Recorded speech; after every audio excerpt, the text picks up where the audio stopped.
special broadcast by the News and Current Affairs Department. My name is Esther Nwachukwu.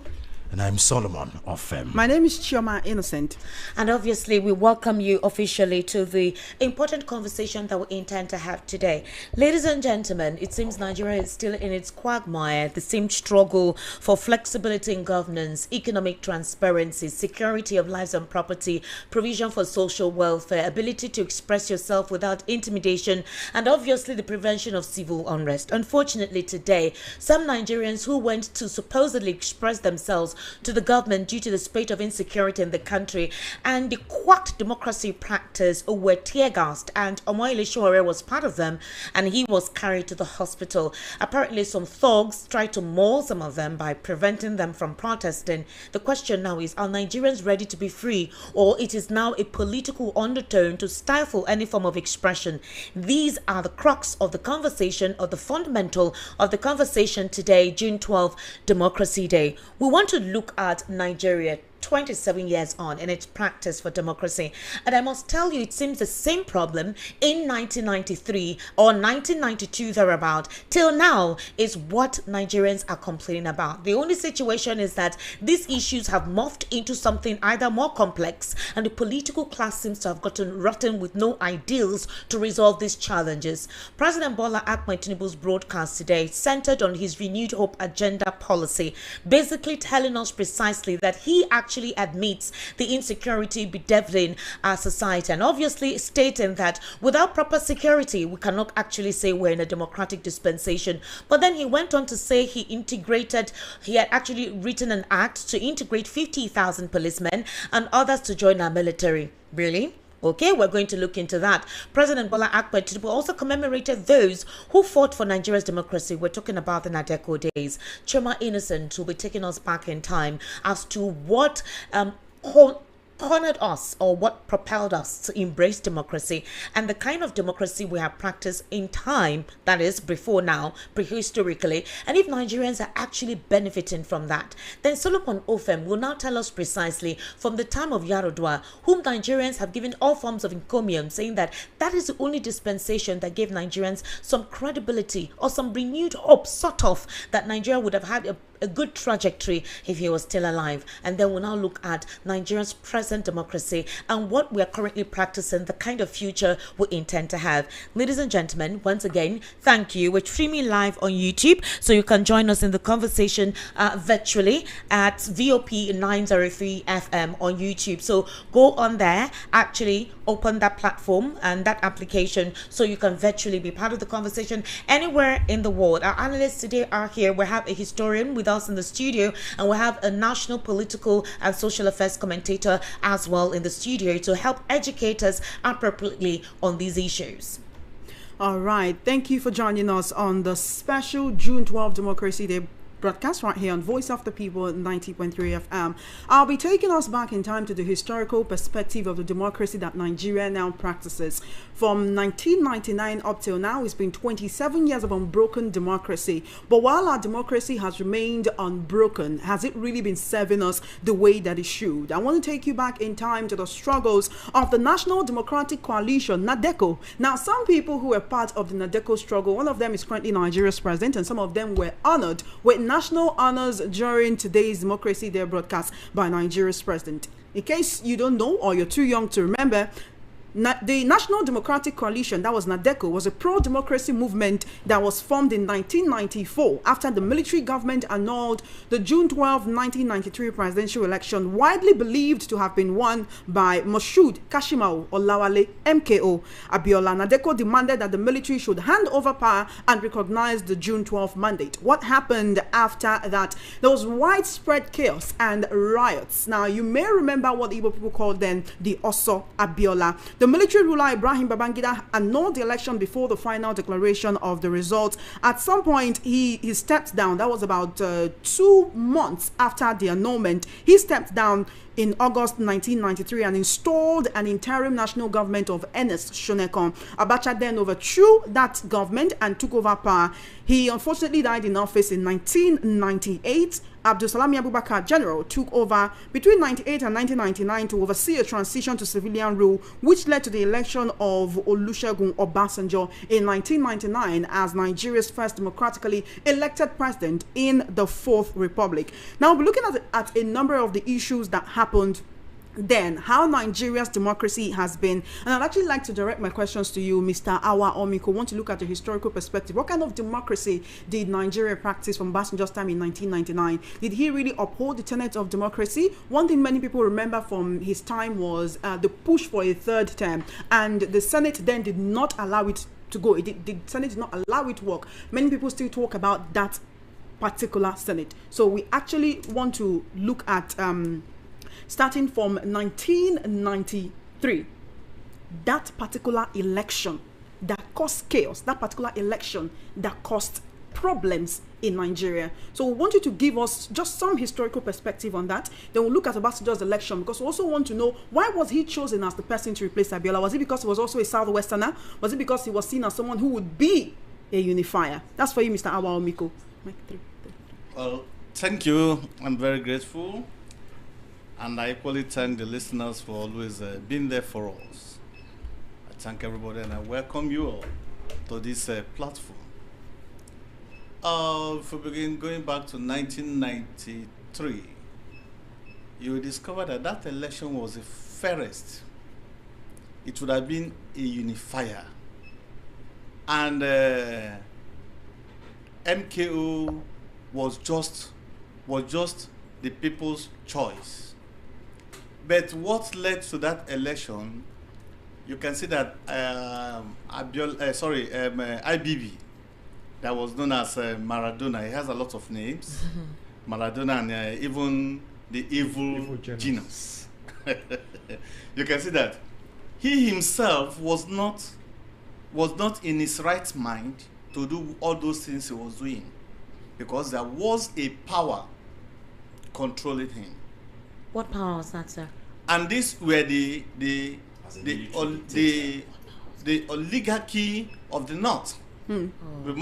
We mustn't forget that, because despite the fact that he was the head of state, he will tell you these powers are beyond me.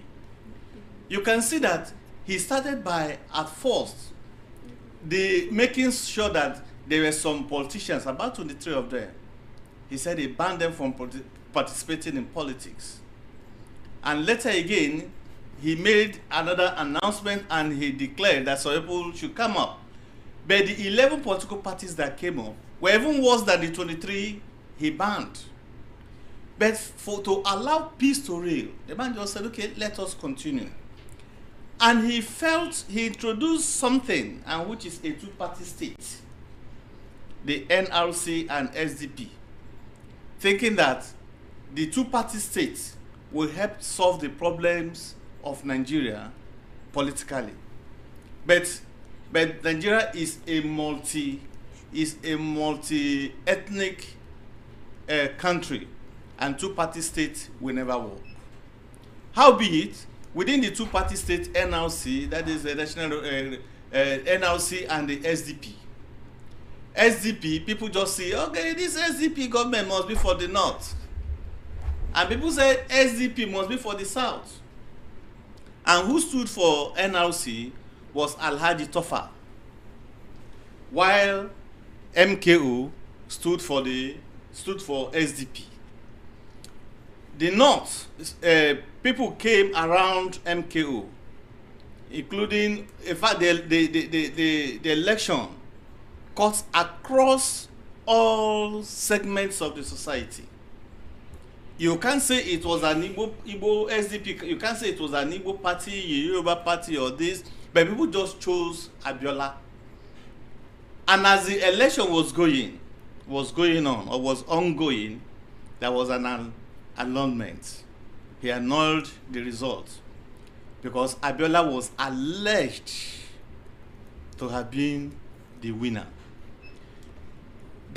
when that result was annulled, crisis started. Just as you said, also the Igbo people, where they said also Abiola.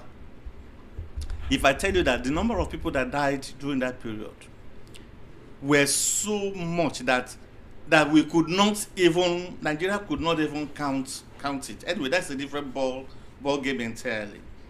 And up to today, there is no apology to that. And that shows the way, the quality of life, the way we value life here. Abiola was taken with time. One, he was incarcerated with time. What happened? There was a coup, he stepped down. And if you watch IBB was always saying the powers that be. And even if you read some of his books, he said those powers did not allow, in fact, he would have been killed if he had not taken that decision. So it was, IBB was between life and death, and he chose life. And that was why he annulled the election. And to make adjustments, to make people believe that, okay, let's just satisfy this, let's pacify this out. Shonekon was brought in to be a Yoruba man, an Egba man, until the palace coup. Then Abacha, the hands of God worked. Sorry, sir. You said IBB was between life and yes, death. I said the oligarchy. They even told him, if not, there's going to be another coup. The kind of power that he actually executed at the time that he had. He was being controlled by this person. The power was mere flagrant. It wasn't in control. And I'll refer you to what Tafawa Balewa said in those days.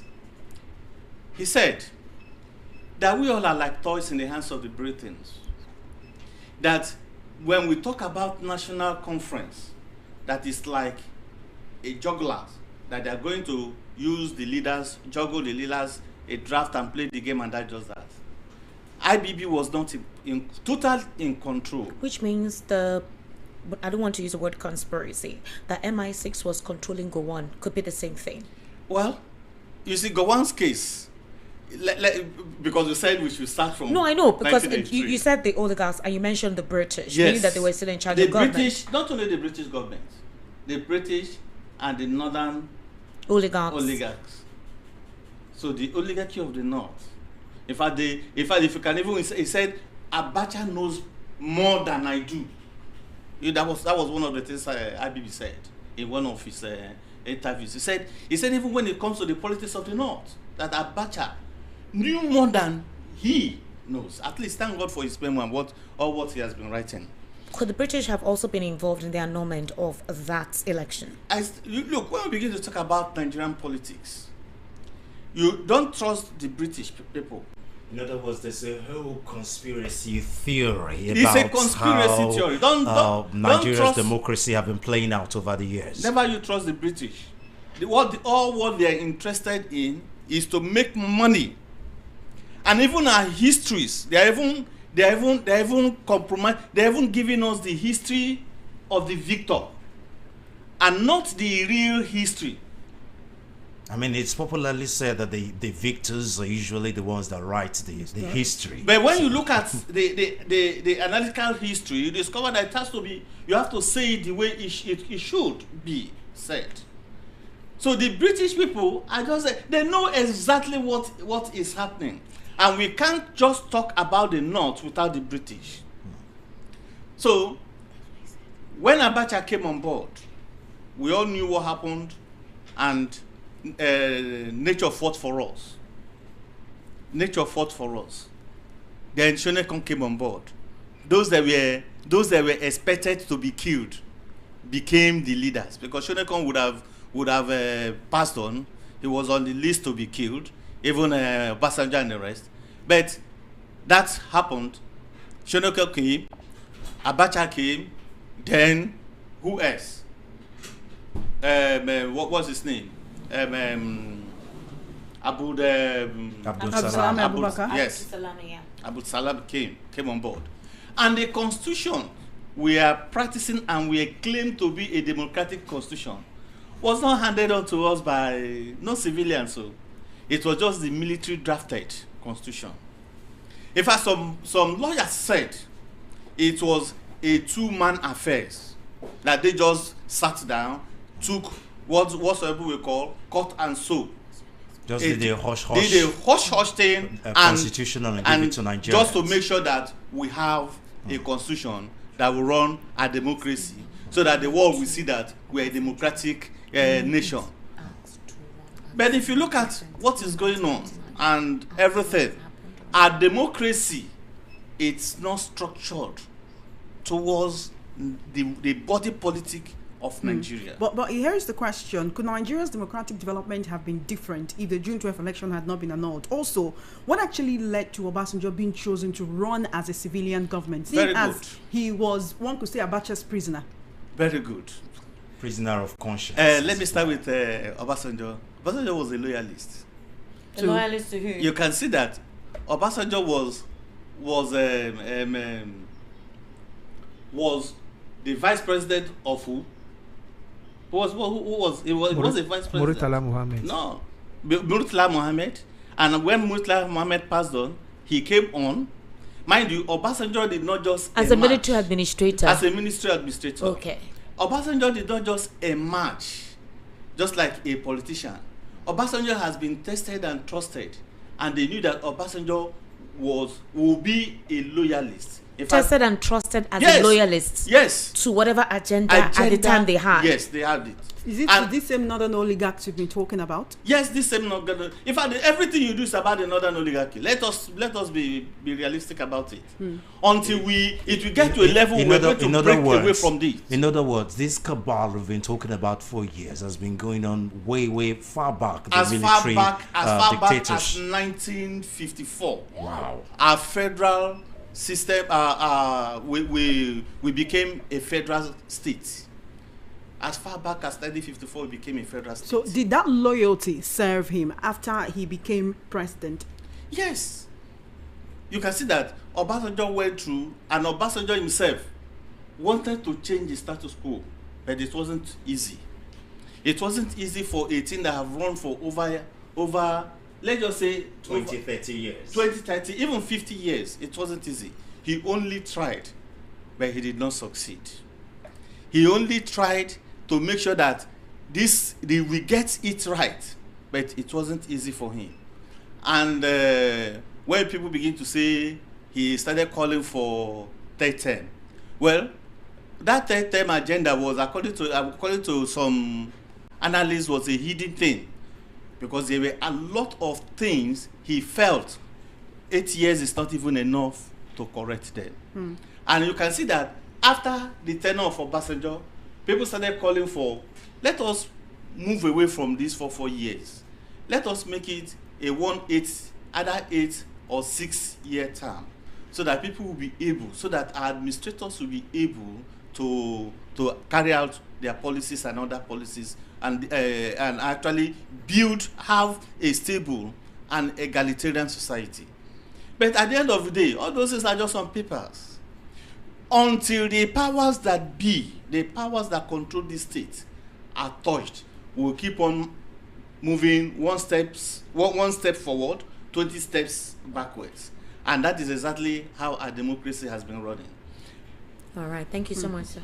Okay. So, why is it difficult for us to have a unified voice about what to do with our constitution? Because with the history you've said, and from we journalists have discovered, it was 2-3 persons coming together, just put cut and join the constitution. But legal practitioners have been divided about what to do with our constitution.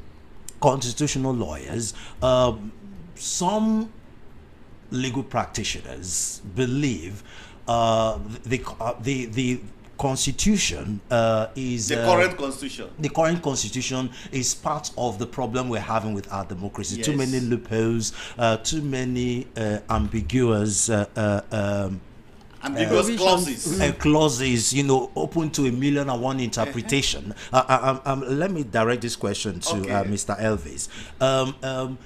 Open to 1,000,001 interpretation. Because of that, we need to sit down as a country, produce a constitution that looks like us, that looks like Nigeria, instead of us to say we're practicing the democracy that Americans are practicing, but at the same time we're only using 1% of the kind of democracy American. So right now it's like we don't even know the democracy we're practicing. We can't be and defined. then and then we have we have the other side of the legal practitioners that are saying there's nothing wrong with our constitution. What is wrong is the politicians that are taking advantage of the loopholes in our constitution to cause chaos, that it is our politicians that are to be looked into, not the constitution. So if history tells us that the foundation of our democracy is very faulty, then why are we as a people finding it difficult to have a unified voice on what to do with the constitution?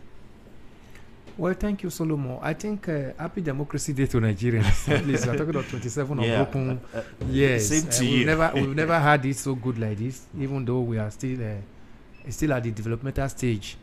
To come to your question, Solomon, you see, there is nothing like a perfect constitution in the world. Yes. But it gets to a certain level that when you see some ambiguity, you find a way to do amendment and bring it forward so that everybody will be carried along. The problem we have had with our constitution, even though the military actually handed the paper to us, which we were not, even though they said Nigerians were not involved, the onus lies that since for the past 27 years, one would have expected that the politicians who are Nigerians that are complaining about this democracy would have now come up with people-oriented constitution that would be favorable to you and I, that at least we still be work in progress as we move. We have had transitions, 2003, 2007, 2011, 15, 2019, 2023. Now, all these are, every time we have this transition, we keep having National Assembly. New members of National Assembly added to some of them that came back. And we are complaining about this constitution. What have they actually done? To actually let this constitution reflect the wishes of the people as expected. They have not done. That's the failure of the politicians. That's no longer the failure of the military. They've handed over, a ragtag constitution. But the onus lies that since we came in and we discovered that it's not favorable to Nigeria, we have begin to talk of amendment. There is no part of the world that constitutions are not amended. Even in the US. Till tomorrow, if there's still you can still see presidential order that Trump started dishing out. Yes. Many people never heard of presidential order until Trump came in and his first tenure, when he started dishing them out. Those are some of the things that we keep talking about. But let's go back a little, Solomon. You discover that in 1993, when we had that two-party system, it worked so well. Let's not play down. In other words, the two-party system would have been perfect for Nigeria. It was a very perfect one, because if you look at this two-party system as at that time, nobody was talking about I'm a Igbo man, I'm a Yoruba man, I'm a Hausa man. The candidate that came, Nigerians scrutinized them and said, no, this is the best person we feel can go ahead.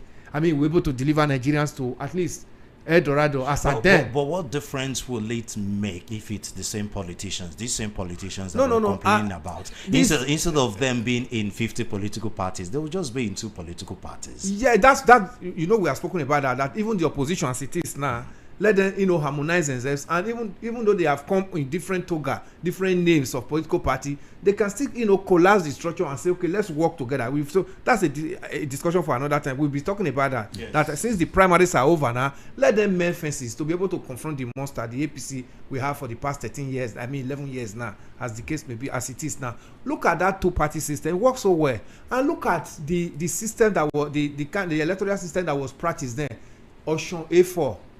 And let us not forget the postulator of that Osun A4, Humphrey Onsu, who was the NEC chairman as at that time, National Electoral Commission. Everything works so well that when you get to the polling unit, Professor Awa before Humphrey Onsu. But Professor Onsu was the one that did the 1993. Yes, when Awa stepped down. Yes, but 1993 is where we are picking it from now. Right. We saw all he did. You get to the polling unit, you queue behind your candidate as expected. The queue will be the number of persons will be counted, and the result will be declared at that polling unit. By the time you are going home, you actually know the person that won your polling unit. You understand? So some of us were no longer babies. In fact, I voted in that election because I was already in my final year in the higher institution. So as at that time, we were very hopeful. Nigeria was, we were transiting into an era that we were going to be talking that, it is now our own. We are going to own this nation. But suddenly we saw the annulment came. Like Mr. Awa has actually said here, the annulment came as a result of IBB president. He called himself president, even though he was a military head of state. President Ibrahim Babangida actually said his hands were tied, and he has to play to the pressure that was coming from his people from the north, and that election went. But since that time to where we are now, has it fared better? We'll come to that, Mr. Elvis. Remember, we're doing it in segments. Okay. So the question that Solomon will ask you is this pattern of the democratic values practiced at the time that caused the chaos in 1993. The next system that Nigerians saw is a little respite was that of Yaradua. So let's start with the circumstances that led to the death of President Yaradua. Do you know if the power that be, when they saw Umaru Musa Yaradua, do you think they knew about his health at that time? Because I don't want to think they just brought in someone without taking a look at his medical history. Did they know? Because if conspiracy theory, let me bring a little historical background before to give us a context. Now, there were rumors at that time that Obasanjo wanted the Yaradua and Donald Duke presidency. That was the rumor. Donald Duke as the vice president. But Donald Duke, as opposed, Donald Duke and Goodluck Jonathan, their personality is quite different. And then they feared the personality of Donald Duke. They preferred the personality of the calm, gentle personality of Goodluck Jonathan. And then some conspiracy theories have said that they saw that Donald Duke might end, Goodluck Jonathan might end up being the presidency. So, do you think they knew his health situation at that time? Yes. Was it part of the planning? We'll deal with the conspiracy theory because of time, but you respond to that. The emergence of Yaradua had issues. We're talking about the democratic pattern. We're looking at 1993, then 1999, and how 1999 morphed into Yaradua's administration. Obviously, what he was trying to say is that Obasanjo directed the emergence of Yaradua, all right, in 2007, isn't it? But if you put pictures and videos of Yaradua, there's a sense of, I wish this man was still alive. Now, Yaradua's first term on that day of inauguration admitted about the flawed electoral processes. Yes. He already admitted he knew that the system that brought him to power was seriously flawed. But Yaradua decided to do something that Obasanjo's administration could not do, which he wanted to correct for his supposed third-term agenda. What did he do? He made sure that he created institutional reforms. We saw the judiciary work at its peak. We saw him direct the resolution of the Niger Delta crisis because that was something Obasanjo could not resolve. Obasanjo was using brute force to respond to those people, right? Now, in this particular regard, he fostered peace in that particular region. And that was one of the breaking points for respect and harmony in the region. Secondly, you recall that opposition parties at the time, there was no spite between the current government and the opposition party. Case in point, Abga's governor, Peter Obi, you do know that he was impeached twice.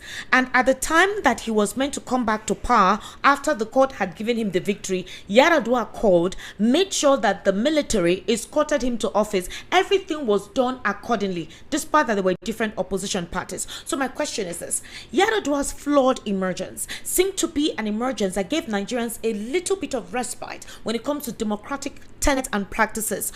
What happened that could not be continued with? Yeah, let's remember that Yaradua came into power and said he was going to strictly follow rule of law. and that was his slogan. And he did that. He actually made that declaration in one of the NBA conference in Ilorin, and he was there present with them and said his government was going to follow strictly rule of law, and he actually followed as expected. What happened was that when Yar'Adua got into power, let's not also forget that President Obasanjo knew the head status of Yar'Adua. Yeah, he did know. He was the governor of Katsina State for 8 years before he became the president. So the president actually knew his head status, how he was traveling abroad to manage his head. So Even as governor of Katsina State then, which was not known to so many Nigerians, because Katsina people could know that their governor traveled as a result of his head, but the president will also know as well. But the president was interested in bringing in somebody that he feel could be able to handle the democracy as at that time when he was leaving. President left us. There was this rumor of third tenure. It was not a rumor. No. I mean, he still denies it today. He left under a huge cloud. And a lot of there were clamor that he wanted the third tenure, but his book, in his book, he kept denying it. My watch. So we watched the Senate where they were bringing money and they were saying, but we watched the Senate. That's why he doesn't like Atikuni. We saw. No, that's a different ball game. It's a different ball game. But when that failed, Yar'Adua was brought up, and you remember that all through Yar'Adua's campaign, he was not even available. Obasanjo was the one that was doing the campaign for Yar'Adua. Remember the Abeokuta campaign podium when he put a call across to him in German hospital. Umoru, they said you are dead, and it was there Yar'Adua answered that he was alive, and that was a campaign podium. So at the end of the day, you just discover that everything Yar'Adua came for was to actually realign Nigeria as to the path of being a real democratic state. I actually tell people that the best person to have actually handled that 1999 to 2007 was somebody as tough as President Obasanjo. Yes, I didn't see anything wrong with what he did, because the military were so much interested in power. One of the first things he did was all the political generals that were pretending to go back to the barrack, he retired them abruptly.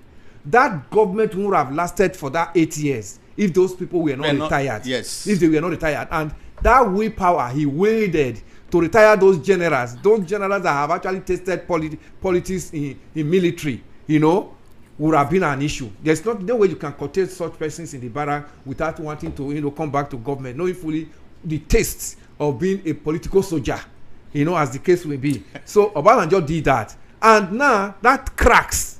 It's like a bulldozer coming into a forest. He's not coming to do he's coming to do the dirty job. Then the next tractor that will come, the grader, is now coming to level and give a more peaceful for people to move as expected. That was what Yar'Adua was actually coming to do. And he was already doing it. Unfortunately, before that sickness came and that truncated it, Yar'Adua, first of all, like you mentioned, Obasanjo leveled OD. There was no result. He even aggravated the crisis in Niger Delta. But when Yar'Adua came and discovered that there was nothing in the coffers for him to actually carry out his campaign promises to Nigerians, and said, if we are producing less than 1 million barrels per day for oil, where do we get the money with all this campaign? What did he do? He said, Jonathan, go and speak to your brothers. I want to make peace. And that peace yielded. You see, they were initially hesitant that when they get out of the creek, they are going to be arrested. But Jonathan gave them the promise of the president, and Jonathan led them. They started coming out in bit by bit. Jonathan led the first batch to Aso Rock and discovered that they were not arrested. Then one now follow, retrieving of arms. They made it as all the arms, bring out your arm, you're going to collect so amount of money for bringing. We saw them bringing out arms. Yes. Everywhere, submachine gun and all type of arm. By the time you return your arm, you're going to collect some money. And that led to the amnesty office. And the trainings. And after that, amnesty office was given a mandate that these guys has to be trained and be reintegrated into the society. Today, some of them are pilots. Today, some of them are engineers. So that amnesty worked so well, and this brought the desired peace throughout the period of the Yar'Adua. And the clean-up exercise. And then they set up the hike rep for clean up Ogoni. Yes. We knew the crisis that happened in Ogoni in 1996 at the death of Saruiwa, November 1996, where Ken Karusi was and others, the death. So, but all this healing, Yaradua was ready to, come up with healing that will give Nigeria a brighter future for us to have a soft land to tread on if democracy must thrive. But do you think it would have been sustainable? I mean, it's easy for us to hail him now because of how early he left us with a lot of these good promises and framework. He was that only have there been, for a short while, exactly, about 3 years. Exactly. So do you think it would have been sustainable, and the cabals and oligarch would have just sat quiet and let him run out his tenure peacefully without interruption? You see, Solomon, even the so-called cabal and the oligarch, they watch the body language of the person that is coming to office as president. It is your body language that they act with you. When Yaradua came in, this oligarch and this cabal we are still there. When Yaradua made the pronouncement that I know the election that brought me to office is flawed and I'll sanitize the system, they were there. They were actually watching the handwriting, whether he was going to do it. He set up Justice West panel. Justice West panel actually now brought this electoral reform we keep hearing today. Yes. Electoral reform began with what Yaradua laid down. Yes. And that's what we are seeing today. Yes, so if he has stayed longer, there won't have been any change, because you saw the 2011 election. It's still one of the elections that after June 12 election, you can still count that there were a little bit of sanity. That was the first election that was conducted by Professor Jega. Yes. And Jega, Jonathan never knew Jega. We knew Jega as ASU chairman before then.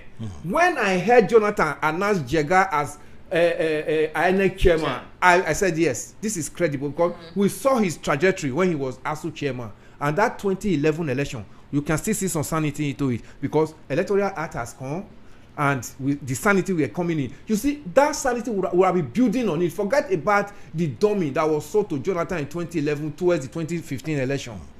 That's a different ballgame. We are not going into that now, because because ordinarily, if Jonathan has actually wanted to respect the democracy of Nigeria, respect himself, there was no need for Jonathan to have contested that 2015 election. There was just no need. Because I'm asking the question because of the struggle before Goodluck Jonathan was actually now sworn in as the president after the death of Yaradua. Because I don't want to. It's easy for us to think the cabals were just silent, and as soon as Yaradua died, all of a sudden they now realize they're still present, because they tried to truncate the emergence of Goodluck Jonathan to continue in the presidency of Yaradua. Yes, you see, democracy work with the people. By the time you take the people out of democracy, it becomes anarchy. Everything about the democracy revolves around the people. That was also why you saw that at the death of Yaradua, even before the death of Yaradua, Jonathan was actually redundant. You remember Andoaka, who was the chief law officer, the minister for justice and attorney general of Nigeria then, Yaradua's minister, said Yaradua can rule from any part of the world, even when he was in Saudi hospital. Even from any part of the world. And we also saw the controversy that followed the 2009 budget, that we are taking budget to him to sign in Saudi Arabia. These were just conspiracy. At the end of the day, what followed was that the people were with Jonathan's government. The people were with that Yaradua's government, which Jonathan inherited. By extension, which Jonathan inherited. The people were with that government. That's what we also saw, that when, at the end of the day, they were not ready to hand over to Jonathan, people now began to protest. Nigerians started chartering aircraft here from Lagos to Abuja to protest. And that what gave birth to the doctrine of necessity. There was nothing like doctrine of necessity in Nigeria Constitution. What do? The president is incapacitated. He has not handed over, and he's somewhere in the hospital, and the government must function, and he has a vice, and this vice need to act on his behalf, because that is the essence of being a vice. If my boss is not doing well, he's sick, I can sit in that office and also discharge the duties of my boss as expected. Nigeria must move. We saw them. Aso Rock protest every day in Abuja.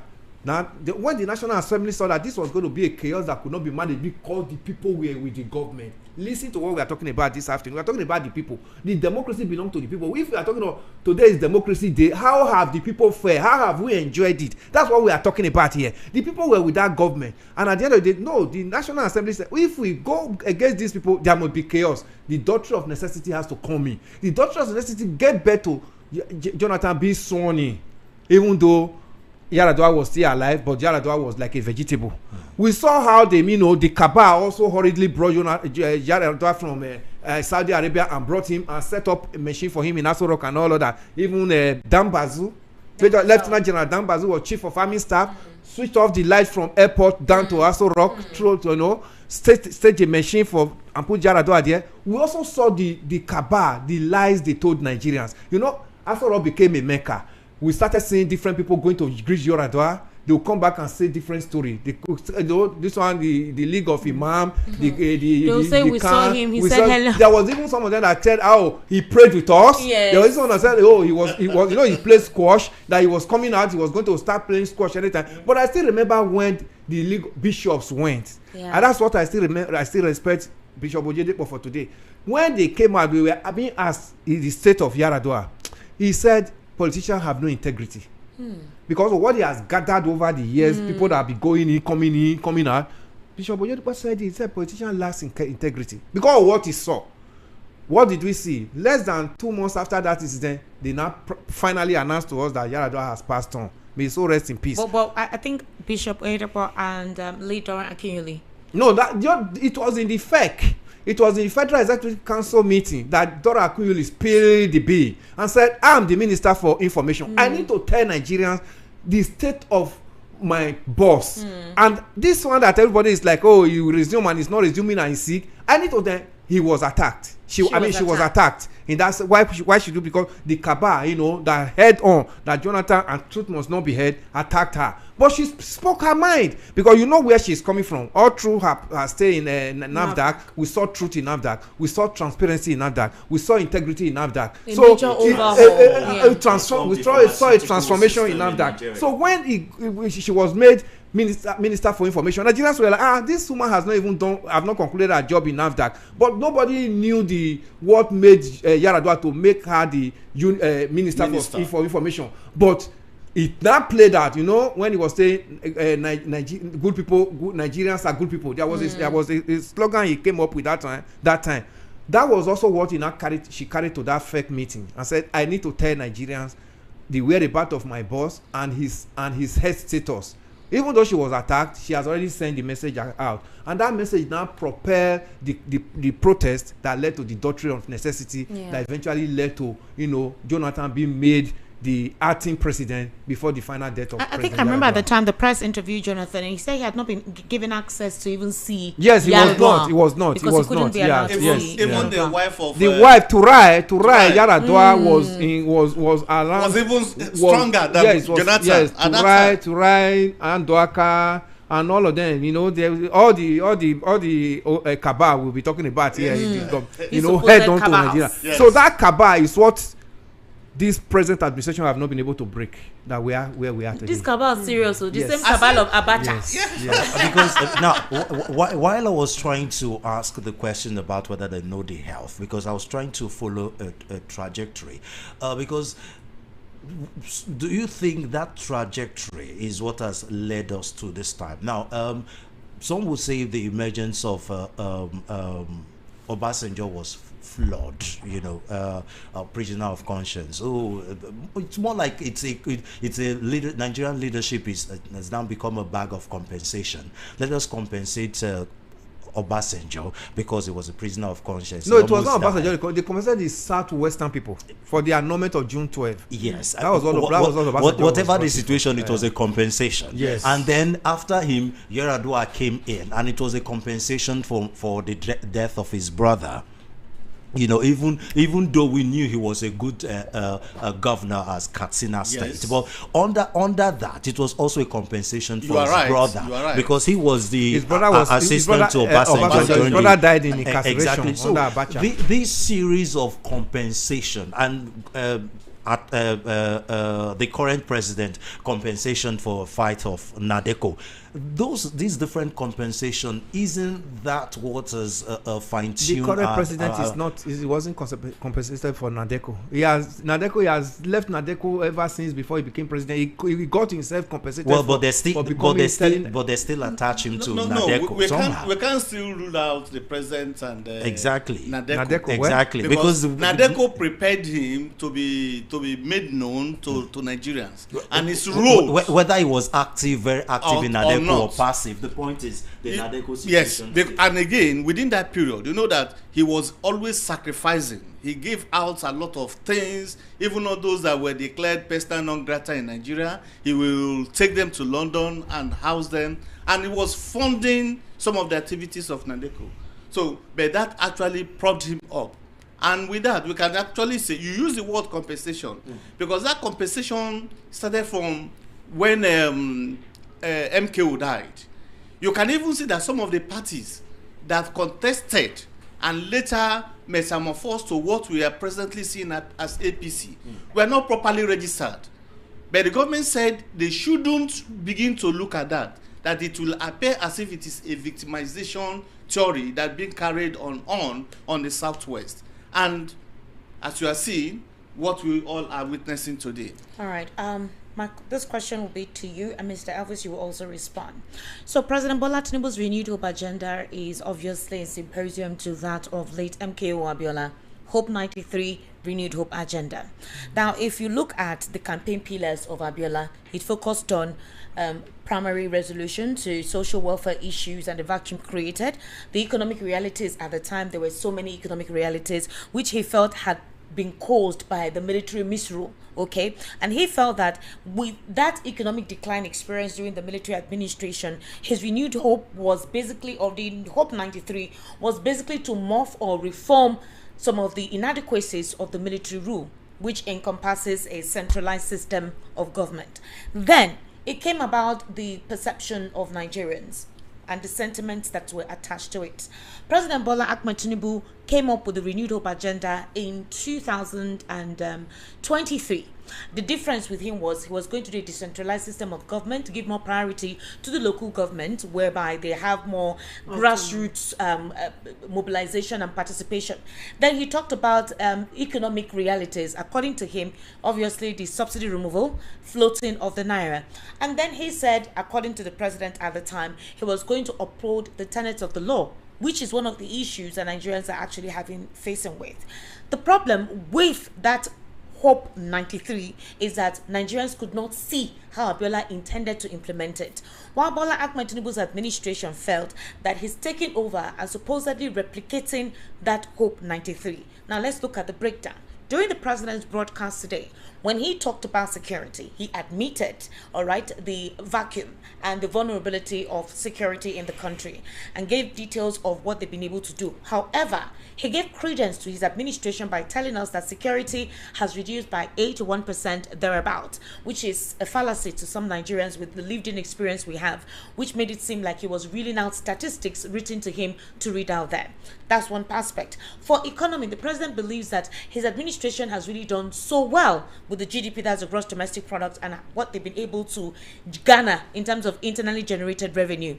He also referred to the fact that to tackle the aspect of education and economic welfare, more prospects of infrastructural developments are still ongoing, and talked about how the International Monetary Fund, or that is the IMF, commended some of his economic values. Now, if we look at the lived-in reality of Nigerians and what he stated today, and the replication of renewed hope and Hope 93, would you consider it a distortion or a democracy practice present that do not have a direction, but they're insisting has a direction? And well, it will be an anomaly to compare Abiola's Hope 93 and renewed hope agenda. Yes, because that SDP was not funded by Nigerians. It was funded by the federal government, SDP and NRC. And so some of their political agenda, some of their programs were equally drawn by the government. So they were just like more or less like a puppet going to rule out all those things the government has done. You're referring to Abiola's? Yes, I am referring to Abiola's SDP. The party was funded by the government? Yes, Yeah, was funded. it was IBB. By IBB. IBB's government. By IBB's government. Built all the secretariat in all the 774 local governments. Governments. Two secretariat, NRC, SDP. So, all the 774 local governments. They did their primaries, even the primaries, and asked them to take over. That was why I said he first ruled, jettisoned the first 23, then before he allowed the newest 11. But people were criticizing him for that newest 11 because they felt that these 23 politicians you banned were even better than the 11 you chose. But according to him, he said his hands were tied. But be that as it may, if you translate that, well, there's nothing wrong in copying, because government is a continuum. So there's nothing wrong in copying. If the present administration has taken part of the good things there and felt that these are some of the things we should work on to make the country a better place to be, so be it. Let's begin to talk about more funding. We said we're going to give more powers to the grassroots centers and more funding. Truly, he has done that. More money we are giving to the states, but these states that got more money, he has not been able to monitor the direction of this money and see what some of these politicians are doing with this money. Most the states will get the money and just manage it within themselves, forgetting the grassroots people. And these grassroots people, mind you, Mr. Elif said that democracy is about people, and truly democracy is about people. And if you take away the people out of democracy, you are running a dictatorship government, and you are gradually moving to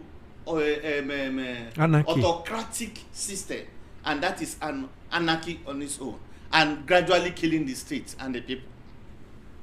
So he has failed to monitor grassroots development. That is one. When we begin to talk about job creation, he has not actually done more, because what is job? What is businesses without electricity? Most companies are leaving Nigeria for neighboring countries. And why is this so? Power. Though he promised power, he said, if you didn't give me power, don't vote for me in the next election. But he has failed to deliver on power, electricity. And because of that, you see most big companies closing down. Some even operate minimally, be 10% below capacity. That is what some people are running on, because they can't fund energy. They can't actually provide for all the mechanics that will enable their government to their companies to operate optimally. And that is one of his failures, of the failures of this government. Well, I wouldn't totally say it's a failure, but I would rather say it's one of the knocks of this government, because by tomorrow they may improve, and improving will be for the betterment of all of us. All right. Mr. Elvis, the current democracy we practice, the democracy we say we're practicing, is the foundation is this constitution, which a lot of persons have complained about. A constitution that consider is flawed, did not carry the people along, and these supposed oligarchs were the ones that sat down and wrote a decree that is being morphed into a constitution. For Barrister Tony Anani, you know him very well. He has always emphasized, and any media fora he attends, or interviews or panels of discussion he attends, his emphasis and buttress is constitutional review, a complete overhaul of the constitution. Yes. Now, one of the things for President Bola Ahmed, because I just checked it out, if he's backing a review or an amendment, President Tinubu is embarking on a constitutional review on select aspects of the constitution, which a couple of Nigerians and economic analysts believe that should not even be what he should focus on when it comes to constitutional review. And they feel that the review is basically to enable him possibly pursue and a third-term agenda, or be the one to determine the next dispensation's leader, where he will continue to be in charge of governance from then on. We can't say nobody lives longer than what is expected. It's only God that determines. So part of his constitutional review is where he has started off. The decentralization of the state police. We saw the bill. Yesterday's been passed. The National Assembly will have to work on that. Judicial reforms. And now when the situation in Delta State happened, where you're having different court judgments coming up, that was what led to the state of emergency in Rivers. Justice Kudi, what's his name? Kekereku, yes, the CJN, came in and said she was going to set up a judicial panel to investigate all the judgments that came out of Rivers at the time. And we heard that some judges were sacked without pay and that they're going to do an overhaul and a review. We've not seen anything beyond the names that were mentioned that were sacked. The president also constitutional reviews on local government autonomy. The Supreme Court has given the mandate that local government funds should be directly given to the local government, but up till now, that practice has not been initiated. No, and it ends in the states, in the hands of the states. It ends in the hands of the Yes. states. Yes. That's what I'm saying. The state has not gone along with the Supreme Court judgment. Okay. It behoves on the executive to compel the state to do that. make sure that it is, and that has not happened. That's what I'm saying. If Okay. he was dexterous to ensure that these reforms or this whatever in the constitution was implemented to the letters. Exactly. So it behoves on him. He hasn't done that. Inclusivity and special seats for disabled persons and obviously women. So my question now is this: do we just have statements on paper that sound perfect and nice? When it comes to actualization and implementation, there's either a deliberate nonchalancy, lackadaisical approach towards it, or a partial implementation of the process. I'd like to know your take on that, Mr. Yeah, Elvis. it is just deliberate, Esther. Go and read the past interview of the president when he was not yet the president. Go and read his interviews. They are there online. He has never believed in this structure which he is practicing now. He's been talking about reformation and reformation. The one there is a popular restructuring. He's been talking about it. I was expecting. That's why when you talk about them, Nadeko, yeah, actually Nadeko, prepare him to where he is. But but today I don't think he has that mentality of Nadeko on his head any longer. He has been talking of restructuring. And if you restructuring today, one of the best papers that came out of restructuring, I mean, from national Jonathan's administration, the confab is right there, gathering dust in Aso Rock archives, which would have been a very good blueprint. I was thinking that within the first 3 months of getting into the office, he would have dusted that confab report and asked for white paper to actually review some of the areas that needed to be reviewed, and I said, yes, this is what I came to do. Forget about it. Even if electricity is not on, no road, if there is restructuring today in this nation, electricity will come by itself. Everything you are seeing in this nation today. He mentioned it today. Yeah. He says that he has also signed an act that states should be able to generate electricity themselves. He talked about the GAMCO, which is to reform the electricity sector, and that his administration has even done better compared to what he met when he came in. It is not this hand picking we are talking about. In totality, all these tribal sentiment that you see, they are there. Everybody will know where you belong. When you know where you belong, you'll be proud to say, this is my contribution. Before we came into this studio this afternoon, our names have been on the net because we are coming to grace this occasion. Because part of the restructuring was supposed to be regional independency of the regions. Everybody will know where you belong in this nation. You will now be proud to say, yes, I'm an Ijaw man, I'm an Robo man, I'm an Esa man, I'm an Igbo man, and this is what the state of Nigeria has said we should be and we should do. So you now see yourself as making that contribution towards making Nigeria work. That was the first failure of this present president. Being a Democrat and being a Nadeko person, like, quote in quote, that Nadeko that have been talking about restructuring, and one of them got to power. And he has almost finished his first tenure, and nothing is said about restructuring. It's a failure on his administration. In other words, he was just a member of Nadeko, just to fight the military administration. This is exactly as opposed to embodying the ideals of what Nadeko, actually was supposed to be. We know. Adesanya. And this man from there, Rewan, Alfred Rewan. These are people that carry. In fact, that man was killed because of Nadeko. Alfred Rewan was killed as a result of Nadeko. He mentioned him because he was one of the major financiers of Nadeco. Even at this time. When Abraham Adesanya was shot in VI, he drove his messages to our office. Then I was still in Guardian. We saw bullets raided on his car. That he survived it. He survived it. You understand? You understand, Esther? So when we see, and your publisher too. when we saw that now one of their own is in power, who would have carried on their own belief and said no, and that wherever those ones are in the grave, they'll be proud of him. But now he has done almost a tenure. Yeah, he's not talking about restructuring. It's the failure. It's the first failure of his government, because that restructuring would have brought economic emancipation, political freedom, and this ethnic, crisis that we keep telling, I'm an Chioma, I'm an rebel man, and this one. All these things are settled in that. But he brought in people who actually are the masterminds of this ethnic crisis. Sorry for that. Spokespersons who actually advocate for the division. Please go ahead, Mr. The restructuring too would have watered the powers of the cabals. There won't have be cabal any longer, because cabal comes from, because there is unitary. That's why you are holding on to it at the top. Now power would have been decentralized. And that decentralized, you can't become a cabal in my region. You can't come and be a cabal in my region. In my own nation. I'm an Esan man. You come and be a cabal when you are not from us.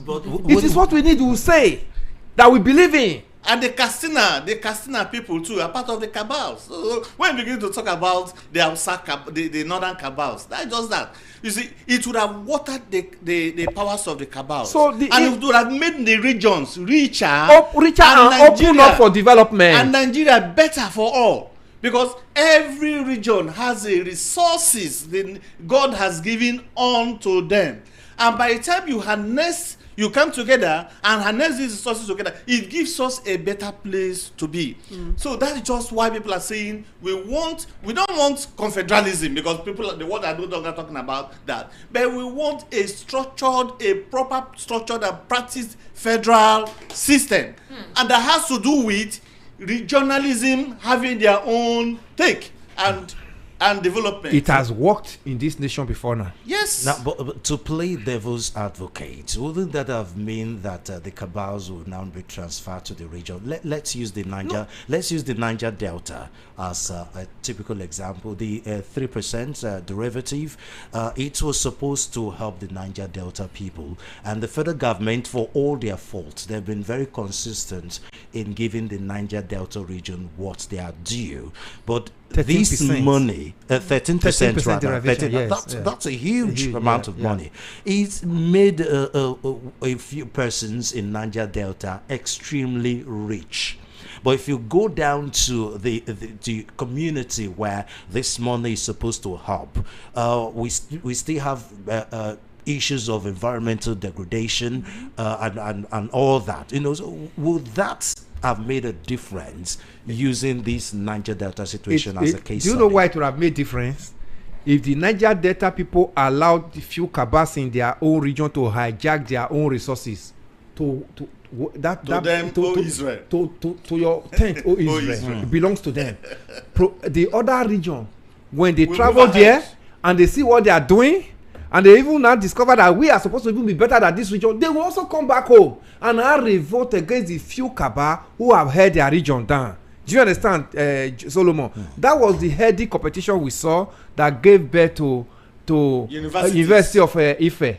Then, when Awolowo was the premier, gave birth to ABU, Ahmadu Bello University Zaria. Before we now saw UNN, University of Nigeria Nsukka. The competition was here that we will not lag behind. We saw what Michael Okpara did in the southeast. Michael Okpara opened industrial avenue, industrial layout, industrial estates. He built the presidential hotel in Enugu, Port Harcourt.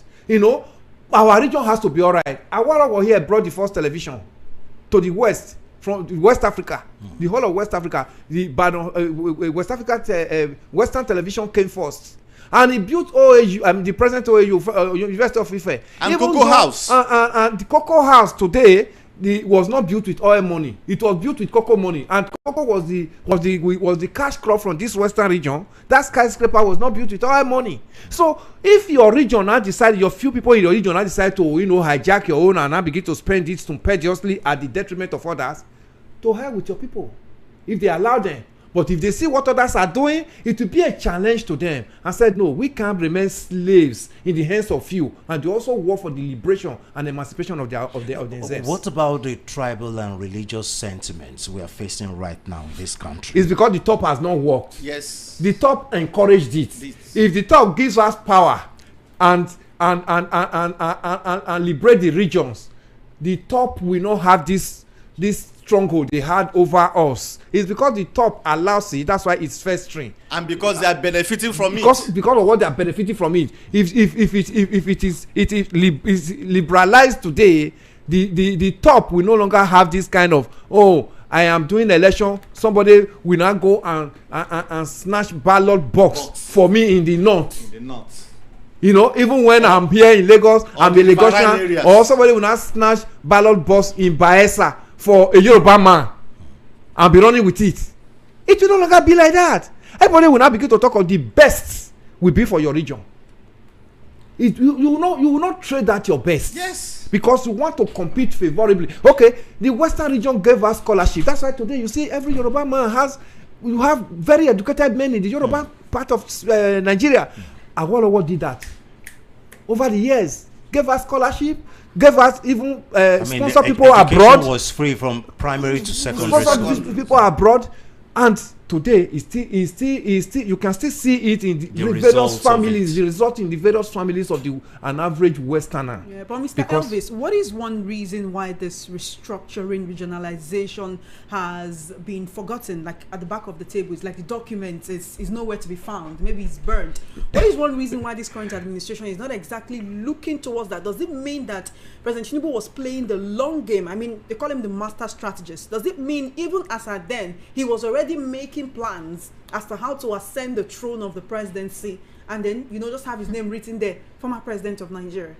It is greed. It is the greed and the work of the cabal. Listen, if you get in there are people that will naturally say this dumbing to you. But if you know the reason why you are coming there, we've spoken about Yaradua. Even though he's no longer alive, yes. You understand? We've spoken about his legacies.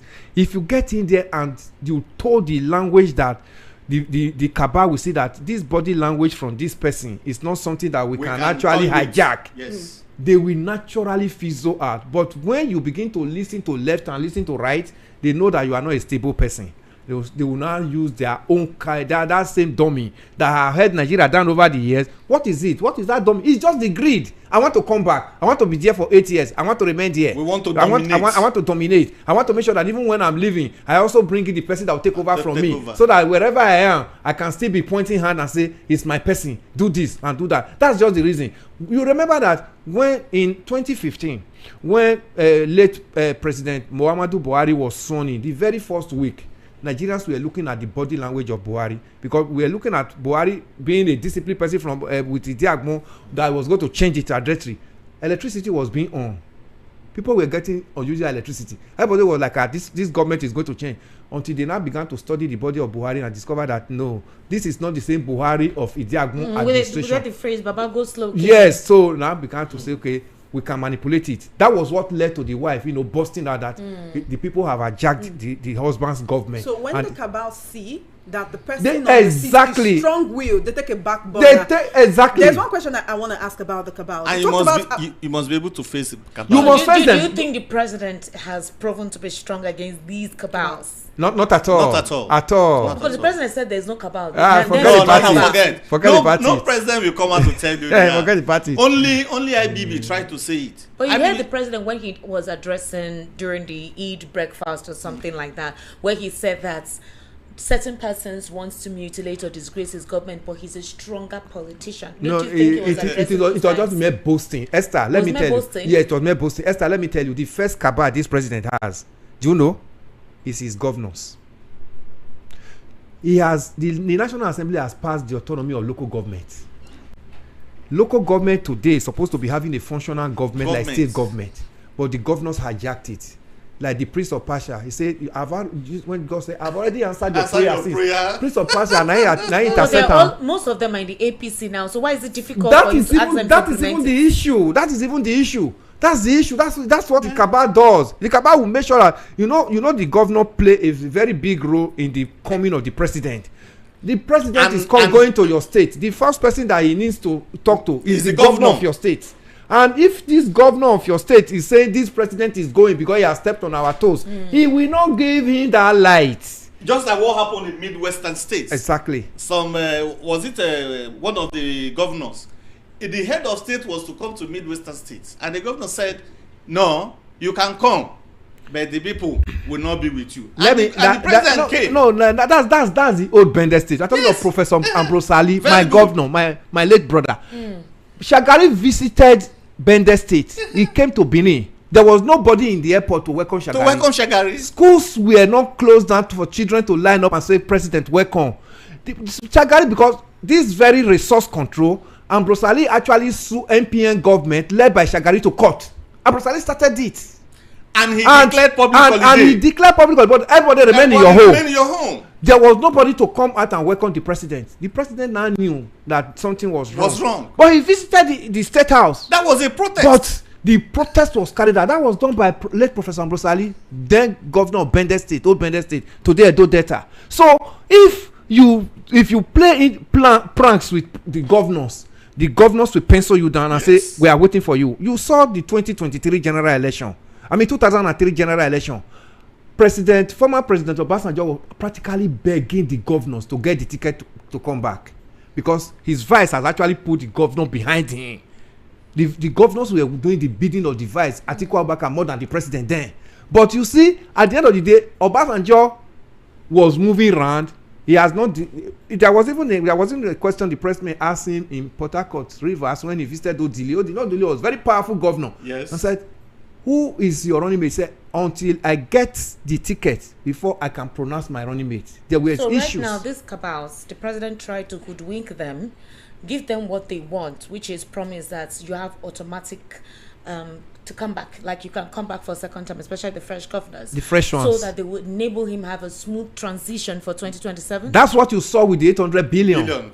From the FAC, it's already part of it. That's why I said the first cabal that is holding this administration is the governors. Because he's doing their bidding. He has opened the FAC account to them. All the money that comes from subsidy. Have you seen it? We have seen subsidy money worked in this nation before now. You can equate petroleum trust fund to like subsidy money. And even that was even under Abacha. The same Abacha that today everybody condemns that he was a draconian leader. He's channeled it and set up PTF. And PTF was doing fantastic work.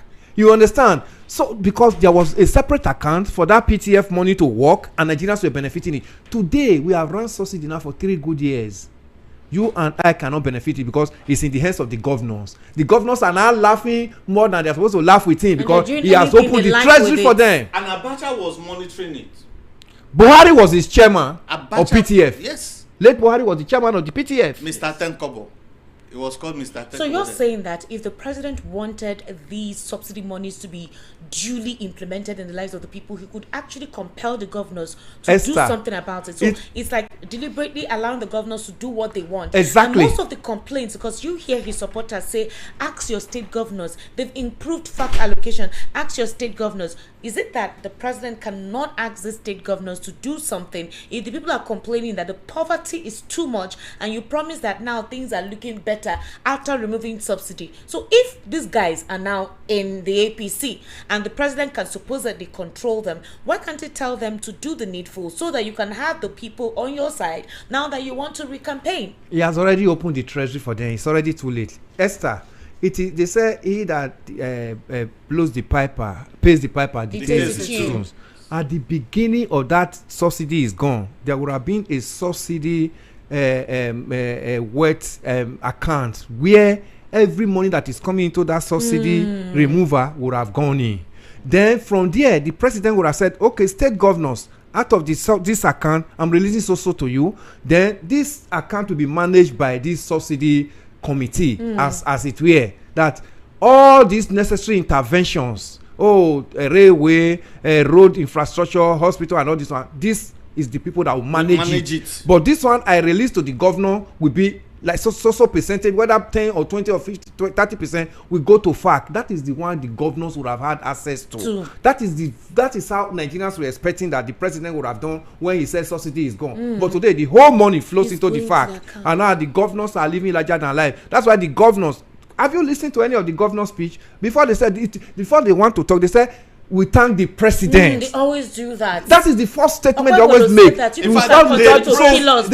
the president more than God, because the president have now come to giving them more power, more money. So most of the governors are now emperor in their respective states. Does that mean he's enabling the cabals? He enabled the cabal, especially the removal of subsidy, and the subsidy account was not defined. That was the first enabler of the cabal. So it is these funds now that these governors have access to that 100% for him for 2027. 100%. That's why you see that's why my governor will tell you we shall stand. And that's why a national anthem has become an anthem. And my governor, but anytime he has the opportunity to hold the microphone, instead I will give my president 2.5 million votes. So how are we now compelled? How are we? What is democratic value here? Before your next questions, and that shows the level of people we put in political positions. Offices. Yes. And that is why I keep on saying, out of all this, the primary election, the primary selection is very, very important. If you put people that will go there to be a yes-sir person, they will end up being singing on your mandate for you. But if you go there to put the persons like Professor Ambrose Ali, they will do the needful. They weren't mindful. Professor Ali wasn't concerned about his personal wealth at all. He was concerned about the betterment of the state. Okay. Just like the crying governor then, that is Mbakwe. He will go there, and if you look at what Sam Mbakwe did, and others, very, very laudable projects they carried out. But this was, what are they doing other than flying abroad and taking their Esther, the issue their is out? The present governors and leaders we have, I don't know where they come from. Today, Ambrose Ali have no home in Ekpoma. He's from my town. You can't point to his compound, but we see videos of even legislators, National Assembly members. There was one from Rivers that was trending some time ago. When Wike went to visit him in his house, this is a palace. I don't even want to. I don't know where that. That's just a legislator. Today, a serving governor, at least he did 4 years, has no home in my town. Okay, I think I saw that video. Yes, now. The opulence. Oh yes, even Wike was taken aback when he was walking him round. He was overwhelmed. When he was walking him round. Yes, that's just a legislator. And he described it as a constituency. For just one constituency. One And you cannot know how many constituents that made a state. A state have at least senatorial constituencies 3. A governor that led that, former governor of Edo Delta, Bende State, then as rich as Bende, don't have a home in his town. Ekpoma. Go to Ekpoma and ask them. Show me Ambrose Ali's house. What is the democracy we are practicing? We're seeing such fraudulent practices. We're seeing the anyhowness, the corruption, the lack of oversight, no accountability, stagnation when it comes to implementing people-oriented policies as you promised in the Renewed Hope agenda, which is meant to replicate the Hope 93. If you promise a decentralized system of government, if you say that the subsidy removal will make sure that the funds that these supposed cabals, because that was what the president said, that there are cabals who were benefiting from the subsidy and Nigerians who were meant to benefit from it were not benefiting. But now apparently you remove the money from the cabals to siphon it to the governors, to another set of cabals to enable your re-election in 2027. Then what are we doing? It's cash and carry democracy. That's just a cash and carry. It's a cash and carry democracy. That's what we're doing. Nothing different. The speech today was what? I mean, just to tell us that he's still in power. He's still the president of this nation. Right up on paper, nothing in reality. Yes, but we can't condemn the speech yet. Let's give him some time. What time? What is the what's the new thing in that speech? He had done. What is the new thing in that speech to give time? There are no promises in that speech. Let us from Monday start seeing those things done. If you can change. The only thing we're waiting for is the implementation of the state policy, decentralization of that, to see it actually kick off. Every other thing is what we're not seeing yet. The electricity situation, he says that it was better, it was worse when he came in, but now it's better. No. State police is not a new thing in Nigeria. And then the act about the state now being responsible for transmission. That's another aspect of the you're waiting to see. Yes, let us see that implemented. Now, if that is what we're seeing now, on what premise is he campaigning for 2027? At least you need things that would make people believe that you're doing something. Because I have some issues though with some parastatals and agencies like the Northeast Development Agencies. They've approved monies for all those commissions, but there's no sustainable projects those commissions have been able to do. Recently, where's the monitoring force? There was an audit recently, and some of them could not give account of how they utilize Who are the the people funds. monitoring Who are it? the Is it people not the same monitoring? National Assembly? Is it not the Abuja governors, Abuja agencies that are monitoring them? And So if they will not give account for that money, who do we now blame? Because they will say everything, people will blame Tinubu, but this time around, he cannot be everywhere at the same time. These people that have been given money to do what they need to do are not doing it. The same Nigerians who are complaining. So what do they want him to do if we keep giving him all the negatives? How about the institutions? What is EFCC doing? What is all those people that they charge? All those people, what are they doing? We should strengthen these institutions, complain to them, and they pick up the people involved. In fact, there's a sitting governor, alleged was giving money to dredge the southern Calabar axis. Yes. And he squandered the money. And today the man is honorable senator. Esther, And even going to contest again. Esther, you also agree with me that even the MDs and the chairmen of those agencies And who recommended them, Yes. they came from their governors. Okay. When NDDC came up in 2001, NDDC, the first body, you know, before this to start having all this other it commission, was NDDC. Chief Omene was the person former President Obasanjo picked as the chairman of NDDC, and he picked it on merit ground because he retired as MD in share. Now, this is what I want to be doing. Umpadec has now been scrapped up. You know, there was Umpadec, Oh, yes. which was taken over by corruption.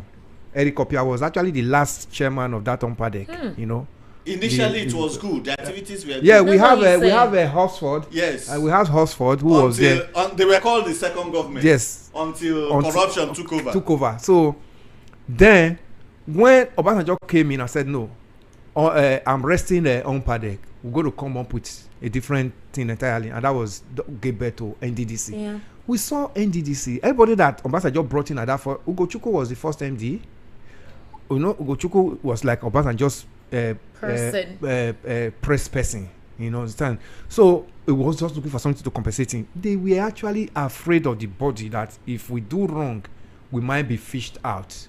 Even the ICPC and EFCC of today, isn't Obasanjo's government that brought them up? Yeah. We saw that the first breakthrough EFCC had was a sitting first chairman of EFCC, the NSA of today, Nuhu Ribadu, as an assistant commissioner of police then, tried his boss, IG Tafa Balogun, and, you know, removed him from office. Everybody was like, this is a new sheriff in town. If I may quote my governor's English, you understand?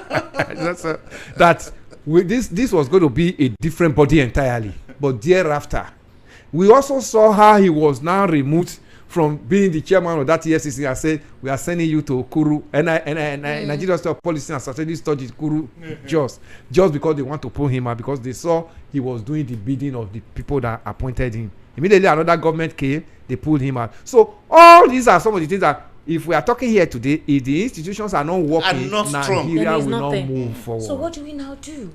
If there is this decadence, if the supposed constitution is flawed and even the review seems to be targeting something like an agenda, then what should we do? What do we do?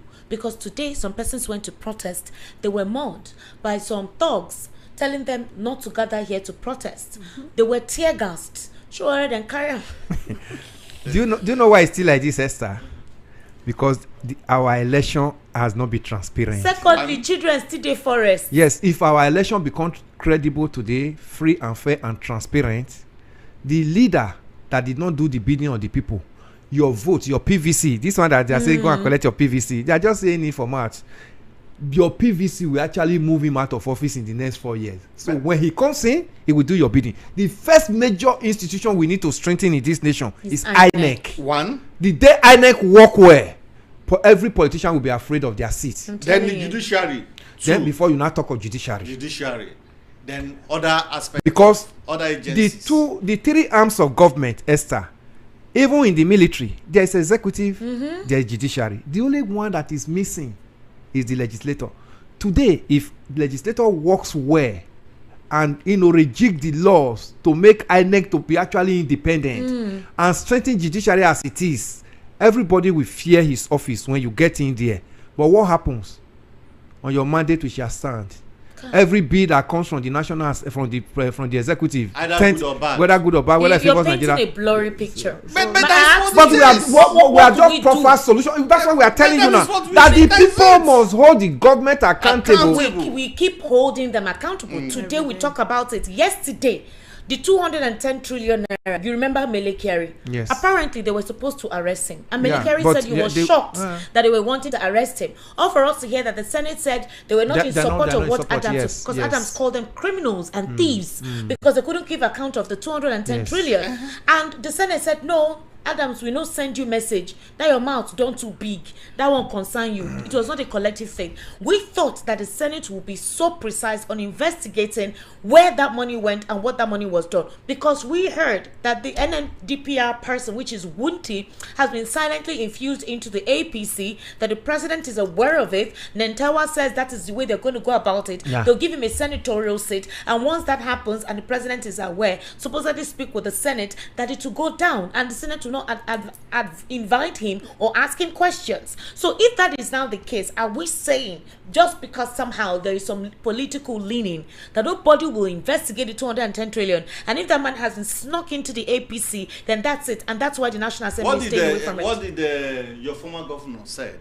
He said if you once you cross over to APC, he said, you don't understand. I'm coming. How I'm much coming. is the 2026 I'm budget? coming. About Esther, 56 trillion naira. I'm coming to 210 trillion Look, naira would have been able to Esther. cut off all of this. This Esther. thing graduates from somewhere and snowballs. What we are seeing is the snowballing of what has started, Esther. of the rot of the state and of the rot of what is ongoing. How many of those people in the Senate are truly have the integrity to be there in the first place? Exactly. If Esther. you are to X-ray almost all of them, you will discover that up to 10% of them are not supposed to be in the Senate. Yeah, even more than Esther. That's why I'm telling you. I mean, if it's just 10%, that would have been a No, good thing. no, It means no, 90% Esther, of yes, them. if you are not talking of actually clear. 210 trillion, it's about 5 years of Nigeria budget. So you now believe that what Oshomole said can counter 210 trillion?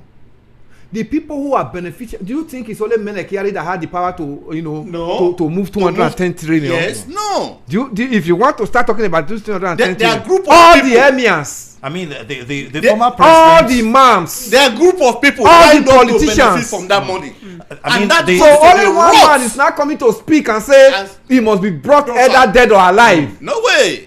for a humongous amount of 210 I trillion. mean, the former president Muhammadu Buhari was the leader of the he wasn't just the president; he was the minister of petroleum, wasn't Yes, he was the Yes. minister of Same thing with petroleum. President. The President president, switched to the exactly. Minister of He was Petroleum. even minister of petroleum before he became president and became another. That was the second time of being minister of petroleum in this nation. You have minister of petroleum during Obasanjo Yaradua Murtala Mohammed's time. And that was why he was called Mr. One Kobo. Because I learned every barrel, he owns a kobo.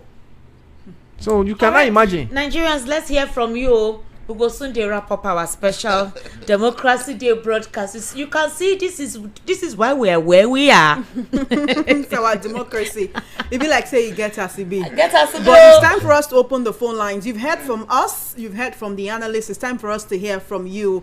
You can either call us directly or send your messages on WhatsApp. We're also streaming live on YouTube. It's VOP 903 FM. To everyone who's watching us on YouTube right now, we do appreciate you. Give us a call 0803 692 9933 0803 692 9933. Nigeria, this is our democracy. How we go take Duam? Make it serve all of us. Send a message on WhatsApp. Yeah, 081-717-56338. No SMS. WhatsApp message 081-717-56338. Call or message on WhatsApp. All right, we want to hear from you. Please keep it short, keep it simple, keep it polite, keep it respectful, okay? Welcome to the special June 12 Democracy Day broadcast. What's your name and location? Good afternoon. Thank you, Chioma. My name is Chioma. Oh, I'm calling Shola, from good to hear from you. I greet you, Mr. Souls, and your guest. You see, I listened to your guest, but my own take on this is that for Mr. Tinubu, despite being in Ladeko. I want to say that, I don't know maybe all along, but like you rightly mentioned, he never believed in one Nigeria. So let's say that, okay, he was of the ideology that there should be restructuring. But what I've realized is that on ascending presidency, that spirit of greed that normally rests on most of the presidents rested on him. I don't know, maybe he changed, or maybe that's how he has been. And for the analysts that were saying that the cabals and the governors, I beg to differ. The reason is that this man, when he now came in, he's very clear that he now devised a plan to capture all the necessary people to be captured, to make sure that he perpetuates himself in power. Look at legislature, look at judiciary, then look at, even you can attest to the fact that Akpabio never contested. It was his own choice. I'm talking about the president, for Akpabio to be Senate president. So he now, at the detriment of Nigerians, because of his plan, the subsidy that's supposed to benefit Nigerians, he gave it to the government to lure them to his side, and that's why you're hearing that on your mind. So he's somebody that he has lost it. That is, if he ever had the ideology before, and all he's all about is to perpetuate himself in power. So there's no cabal. The cabal, every government has their own cabal. He has his own cabal. We can mention the chief of staff, the people around him, cabal. But those governors, he's playing games with all of them. He knows what he's doing. I'm talking about the president. So he's never a Democrat. I don't know. He must perpetuate himself. That's what I can say about him. Democracy Day, he's an insult. For all his speech, he negates the actual tenets of democracy.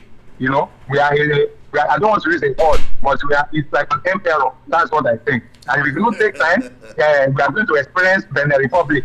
That's what I want to say. Thank you, Shola. Please, we don't want to experience Benin Republic. 0803-692-9933. Give us a call. Hello. Hello, VIP. Good afternoon, Sasha Mas. VIP. People has made my way to the honestly speaking. Sometimes I feel like crying, and sometimes I feel like being happy. What we are seeing today is not a democracy. Sir, please, what is your name, sir? Sorry, my name is Ralph. I'm calling from Satellite Town. Thank you so much, sir. God bless you. Yes, Mr. President never planned to do anything to Nigeria rather than governors. And that's why we keep on hearing, "Can I meet your governors?" And if care is not taken, this idea of state police will be like, "Can I meet your governors?" Thank you for your call. Sir, is that all? He has gone. 0803-692-9933. Hello. Good afternoon. Good afternoon. Tell us your name, where you're calling from, please. My name is Onomak Bome. Calling from? I'm calling from Lagos. Okay, go ahead. There's one thing I want to say. Please say. The president said something today. He said the bandits or the terrorists, that they give them time to surrender. When I heard it, I said, are we in war? How can we tell bandits to surrender? They should be wasted. Tell bandits to surrender. Surrender for what? We have two lions in the forest. No. That's what I want to say. Thank you. Thank you for your call. 0803-692-9933. This is the June 12 Special Democracy Day broadcast on VOP. What's your name and location, please? Hello, good afternoon, Chioma. Good afternoon. Yeah, this is UC from Atapa precisely. Welcome, UC. Yeah, I want to appreciate you for all of you for putting up this program. Everybody there in the house, good afternoon to you all. Good afternoon, UC. Yeah, see, I'm so very, very uncomfortable with this idea of believing when you restructure the country and place every region to their own path, it will trigger development. I disagree with that notion. We have countries in Africa here that are living as a sovereign country, yet they are still struggling. So the question now is, we as black communities, who did things to us, are we wired not to excel? Are we wired, or we choose not to do anything reasonable? So you could still structure the country and place every region to its own side and its own path. Nothing will still work. Yeah, I think I agree with this, your reasoning, no? Yeah, I disagree. I agree with this is reasoning. No, you could disagree. It's debatable. It's debatable. And it has been tested before. Tested before, and it has worked. Before it's not now. The kind of persons we had then are not the persons we have now. With the type of crisis and development coming up now, you see that it's stated down to be much better. Okay, sorry, sir. Let me land on my point, sir. See, sir, Africans, black community, I know, we are struggling to develop. Our index towards development mentally, mindly, visionary is quite too poor. For instance, South Africa as a people, the black community, they are struggling with everything around them. The white has done so much. Since the black community took over, its leadership since Mandela up to this day, what have they achieved? Sir, please just don't talk about those black South Africans. If you leave them, they feature themselves. Let me that side now. Look, democracy is not our problem. Whether democracy, whether monarchism is not our issue.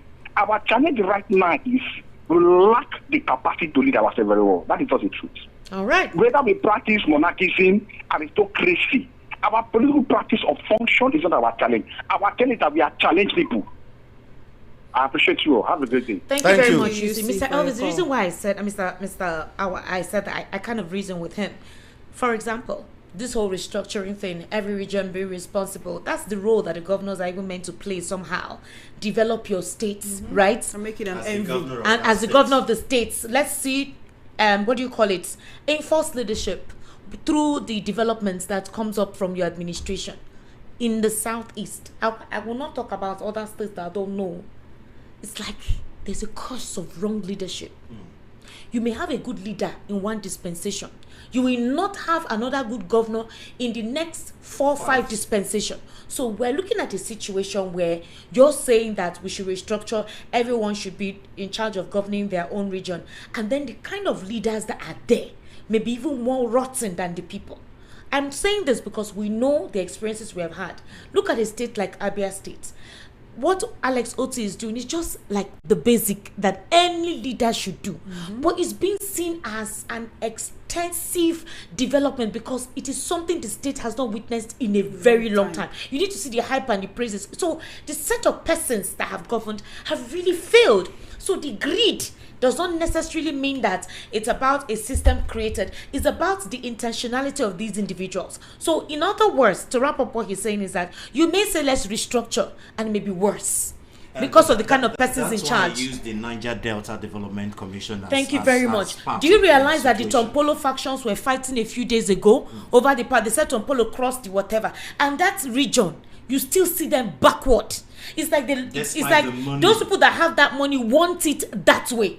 A faction of people, they gave these guys who are considered militants access to the pipelines. The Fokedo pipeline, Tompolo is in charge of it. Look at that region. Esther, thank you. Thank you too. You see, you are not far from the truth, but I want to disagree with you. Do you know what? Me too. If the Igbos, the Southeast, decide to let their own sons and daughters, who is leading them, improvise them, that's for them. You that graduated from that same region, your own mate in the school is being sponsored by his own region, his or her own region, on scholarship, and you are struggling to pay school fees because you are from a region where the people now decide to sit on the people's words. Do you think you will like it? Do you think your own classmate is sponsored, is enjoying everything, bursary, scholarship? Then you also supposed to have the same rights And jobs. and I mean, you know, in the school. But when you are there, your parents are struggling. Do you think you will like it? Do you think all the student body will like it? Number one. Then when you finish, your own classmate will proudly go back and said, I'm going back home. And the next 2 months, it calls you, I'm in so office now. But you don't have that privilege to carry your CV to that place, you know, because you're going to. So in other words, you're saying that if the leaders refuse to do the needful, it's not left for the people in the region to hold them accountable. It is the people who owns leadership. That's why we are missing it. What the rot we are seeing It's today the people. has the hands of the federal government, because as we are seeing, the constitution itself is just a cut and sew. It favors them. Abuja gives you money. And you are not aware of how much that you don't is know how coming. much is given. So, and again, if there's any crisis there or anything, the state governor cannot call the CP, the commissioner of police in charge of that state, to say, please, so there's crisis here, help us talk to the people or look into it. He has to listen to Abuja. And before Abuja responds, it is possible those crises would have gone haywire. It doesn't. I mean, emergency doesn't wait. An emergency does not doesn't wait. It's like fire; it keeps on burning. So that is why we said it is the hand of the central government controlling. Again, if you look at the judiciary, and something is happening within the state, and I've taken my social person to court, and they will not tell you, come, call social person. Abuja will tell you, hand over that case to social person. Because it's not. It doesn't affect him. It doesn't affect him. So by the time all these things, all the federal structure is fully implemented and practiced, these things will not come up. You can see what. Sorry, before I conclude, you see what happened during the tenure of Awo and others. It was Awo himself, before he became the premier, had a master plan of what to put in place. And when he started, we could all read what other regions were doing. They were following him back on back because they want Nigeria to develop. Now, still talking about if the governors can't do well in their state, I don't see why it will be different if it's a region. Because let's take a look at the north. Okay, let's take a look at the north and the south. When you compare the governors from the north, I mean, we're still practicing the same regional government. You see the development in the north compared to the development in the south. Mind you, the pyramid of granules can still come back. The pyramids of granite, the pyramids of cotton, is because the north collapsed. That our textile industries has collapsed. Okay, so let's take calls because it's time for them. Avi, hello. Hello. Good afternoon to you. Good afternoon. What's your name and location? Good afternoon. This is Tokwe from Badagry. Welcome, Tokwe. Go ahead. Yeah, this I like your assertion. I like your program. I like the way you guys. I like the criticism and so forth. But yeah, I want to ask you a question. The Abiola family and what they call Enaoro and Co. I want to know whether, even for the fact I will remember them for the Democracy Day, I want to know whether they even remember those who the Baba mentioned. Those people that Baba mentioned that fought for the so-called democracy. I want to know, are they really enjoying their life? No. Even their children, what do they do for their children? Thank you. Thank you for your call. That's a valid question. 0803-692-9933, 0803-692-9933. Okay, should we? How would they enjoy their life? Are they not part of Nigeria? They don't have I mean, no matter I think how, one of no them matter, was given another appointment. no matter the appointment and how rich they are, by the time they come out in security, see them at their faces, they are no more enjoying Nigeria. And besides, and they go to the same market we go to, so they are not enjoying Nigeria. And besides, the power that consumed Abiola consumes his enterprises. Okay, what's your name and location? Sorry, sir. Welcome to VOP. Good afternoon. My name is Joshua, and I'm calling from Lagos. Welcome. I just want to talk about the Kaba, where I'm still in school, but when we take those Kaba, like all organs of government, we have Kaba. Even in local government, we have Kaba. But when I want to talk about it, this democracy we are actually celebrating, is it even really in function? Is it functioning in Nigeria? Like, when they say democracy, government by the people, from the people. These people that are really leading us, are they doing the thing we want? Now they say they remove the subsidy. Even the subsidy is even better when the subsidy is not removed. At least you are still buying fuel like 600 naira, you are buying it like in cheap amount. Now they remove the subsidy, you are buying it in IAs. You don't even see anything. They say they will use another sector of government. You don't see anything. There is no even any improvement. Hello.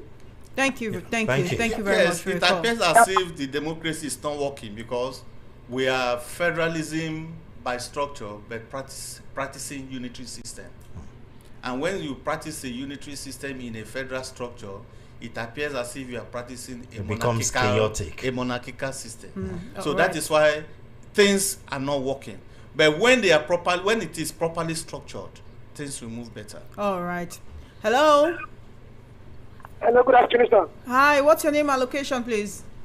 My name is Esther. Where are you calling from? I'm calling from Sanko. All right, go ahead. So I just want to contribute on this area of Kaba. Okay. So what is this? I want the whole Nigeria to hear me very clear. This is the only person that can deliver Nigeria now is OP.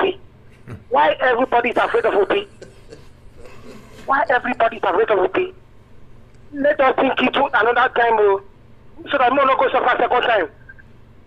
Thank you. Thank you for your call. 0803-692-9933. Give us a call. Hello. Hello. Hello, good afternoon, Chioma. Hi, what's your name and location? My name is Chris. Good afternoon to everyone in the house. Good afternoon. Where are you calling from, Chris? I'm calling from Lagos. Welcome. Go ahead. It is unfortunate that at this time we are still talking about how to move our democracy. I like us to see Nigeria this way. Everybody that is, aspiring to become president from all parties. Chris, are you there? Everyone seems to be facing Peter Obi. Anything Peter Obi does is Peter Obi. In fact, very recently, Kenneth came out and, lambasted and did everything. Peter Obi stands as a Nigerian, while every other person that is fighting him stands as the Kaba. But what is there is that if he persists, if he continues, if he doesn't stop, one day he will get to the seat of power. And when he gets to the seat of power, you see all these people we are calling Kaba, I don't even know if they are a Kaba, they will buy themselves to relocate. Thank you for your call. 0803-692-9933. Send your messages on WhatsApp too. Okay, I think it's time to read some messages. My name is Onyechege. So there are still people that think there is hope for Nigeria. I laugh in Biafra. You have to be patriotic. We should believe there is hope for Nigeria and be optimistic. Yeah. Good afternoon, Esther and other technocrats in the studio. Someone has come to this studio some time ago to open our eyes to the fact that Tinubu was never a true Nadeco person. He made us see how he went trying to lick Abacha's boot for his selfish interest and failed. So we should not be surprised at who we see him to be today. Pastor Peter from Ikeja. Thank you very much, Pastor Peter. Good afternoon, Solomon, and everyone in the studio. Please, what structure of government does Ghana operate? The current president of Ghana came in and insisted on being prudent in managing the resources of the country, and now there's economic stability in Ghana. Do you think that even with international crude price risk? Ask this question because even though I also clamor for true federalism, but he didn't complete the statement. Comrade Godfrey from Surulere. Thank you very much. Good afternoon, it's Adeyemi Kamoro from Banana Island, Lagos. While people like Tinubu was busy fighting for this democracy, Peter Obi was busy working with Abacha. Oh, okay. Today, the same man is everywhere talking about democracy. The same man that he never fought. Okay. Thank you very much. Obed Oji, yes, we have been saying it here. Our problem is INEC, the judiciary, the security operatives. If these institutions are streamlined for our election, we will get the right elections. Simple. Okay. Good afternoon, Lady Esther, Nwachukwu, Chioma, Innocent, and the gentlemen, Mr. Awomiko and Mr. Elvis, Solomon Ofem, Solomon Asika from Munshi. So the question now is, since the inauguration of June 12 as Democracy Day to date, how has the nation been faring? Has the nation been on the better side? These questions are meant to answered by you guys in the studio for us. Mr. Awa and Mr. Elvis. It has not been better because it's just a mere pronunciation. It's just a mere pronouncement that June 12 is not. Sir, but if it is a mere pronouncement, as you are saying, you will not be in this studio criticizing this government, though. We are not criticizing. We are only setting an agenda. We are only telling them also criticizing. What is because if you don't criticize, you will not get reaction. What is expected of them to do is what we are telling them here. That's why we are saying that, first of all, the profligacy lifestyle they live, if you really want to, get to the people, cut your own. Not talk that they say we are aware that Nigerians are suffering, but bear with us. How long do we bear? We bear 11 years for APC now. We continue to bear, but their own lifestyle, they don't cut it. So we are. The cost of governance has skyrocketed. This same Nigeria that Nigeria cannot feed, he came in and bought a new aircraft for himself. How many Nigerians are flying it with him? Sure. He bought a yacht and others. Yes, to me, well, it's a work in progress, and we'll say we keep on hoping, keep on seeing the good things, and keep on holding government responsible so that they do the needful in the educational sector, in the economy, in the hospital. Look at most hospitals are just there. Like, somebody described them as consulting centers. So we should make our hospitals to work, make our universities to be truly universities, and make our secure Nigerians' life. That is the most paramount now. Every other institution will not work if you don't have security. So we should let the street be secure. Okay. And things will move ahead. Former President Muhammadu Buhari signed the constitutional amendment and the Nigerian Electricity Act 2023, which decentralized the power sector and granted all 36 Nigerian states full authority to generate, transmit, and distribute electricity independently. So Tinubu should stop repeating this and go to work. John from Ijaniki. That's a fact. Yeah. Good afternoon, everyone in the studio. Why is Rafun also not listed by the president as one of the people who fought for democracy when the righteous is on seat for the people rejoice? Celestine Nidor from Kurudu. Okay. Yeah, thank you very much. Every citizen of every state should take protest to their state governor house to demand accountability of what they have done with fat amount they receive from president. Thanks, Ole from Egbe, Lagos. Okay, so I think Ole means FAC. The FAC. FAC. Good afternoon, VOP crew. This is Chioma from Surulere. Please, what is more money without value? I hate hearing more money. I have never experienced a time like this. Let us say the truth, please. The economy is terrible. Thank you very much. Good afternoon, gentlemen and ladies in the studio. My name is Gabriel from Ikorodu. It's really annoying when I think about democracy and the APC government. Democracy is about the people, but this party and its government is disconnected from the people. In a true democracy, gentlemen and ladies, protest, which is an avenue through which the voices of the people are heard, is given a prominent position in the polity. But under APC government, protest is taboo. Even where they allow it, they will quickly hire thugs to counter the protest. We won't enjoy democracy that this government is out of the way. For our democracy to grow and develop, there must be a systemic and institutional restructure. But the question is, who, when the legislature and the judiciary are singing on the mandate, we shall stand. That should be our second national anthem. Esther, Chioma and Co, thank you for the good work. I'm Ojonugwa Uchinye, watching you from Agbo in Delta State, but this is my first time reaching you. Thank you very much. Thank you so much. Thank you.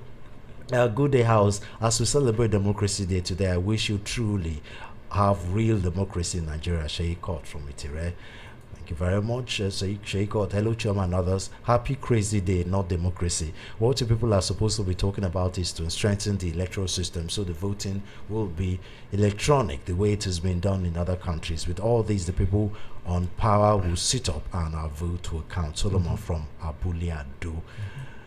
Good afternoon, Chioma, and you all in the studio. Democracy without true federalism, restructuring in this country, this home breed democracy, like Fela said, sorrow, bless, and tears. Patrick from Lagos. All right, we can take more calls. Yeah. 0803-692-9933. Hello. Hello, good afternoon. Good afternoon. What's your name and location, please? Thank you very much. This is Sikan calling you from Istolo Kingdom. Thank you so much for calling. It's very, very unfortunate that I came in very late. So most of the topic and most of what people discuss, I did not hear or I did not know about. But a little that I've just heard, I just want to say something. Please go ahead. Now, the point is that Nigeria is in crisis. And we should look at it seriously. I want you people to understand that the problem we at hand is far, far, far more way than we can even imagine it. We should think, and we should plan, or else what will happen and what will come onto us will be so severe that nobody will be able to even run away from this country. I am telling you nothing but the truth. It's not a laughing matter. May it not happen, please. That is what we will say. May he not do this. Please. Even if it has to be as a national anthem on VOP, let us continue to warn the Nigerian security now. Let us continue to warn the court and all those people. We'll be able to warn the INEC that come 2027, if they do not conduct free, fair, credible, and accepted election in Nigeria, I am not praying for war. I am not praying for crisis. But what would happen will consume all of us. Thank you. Thank you very much for calling. Thank you for your call. Good afternoon, VOP. I'm not against restructuring in Nigeria, but the same bad leaders are from within the people. Our problem is us as a people, not necessarily the geography, demography, or structure. We have leadership problem as a people, and until we decide to do things rightly, eliminate greed as a people, we can't go anywhere, even fly at high height from UC. That's a valid problem. We have a problem, even we as ordinary people. We've said that. Good afternoon. We've said that. Good afternoon. Welcome to VOP. Okay. Ryan. So I want to ask, do we really have a leadership issue or people What's issue? your name? What's your name and location? I'm Ryan. I'm calling from Ikeja. All right, go ahead, Ryan. Yeah, so I'm asking, so do we really have a leadership issue or people issue? Because if you really look at it, the people themselves, the leaders themselves, they still come from the same people we talk about every day. Because when the ordinary man then finds himself in the position of power, they seem to do the things that they criticize the people in power about. You get, so for me, I don't know, we are going to talk about these things from now to maybe next year, and then again come back again to discuss the same issue, and nothing really would change. Because I think as one of the important, we start to ask, what is the general thinking of Nigerians? Can we really tell these people to say, okay, well, you know the right things to do, but why are you not doing the right thing? Do we have to break people's heads to tell them to do the right thing?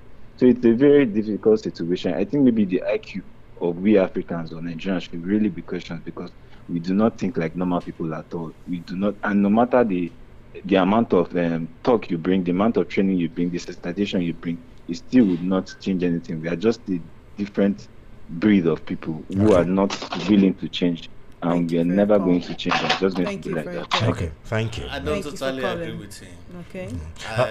Our leadership, actually, we have leadership issue, agree, we still have followers issue. But if you look at some good leaders like time of Idiagbon, why work against indiscipline? You can see that even up to date, there are some places you don't need to be told.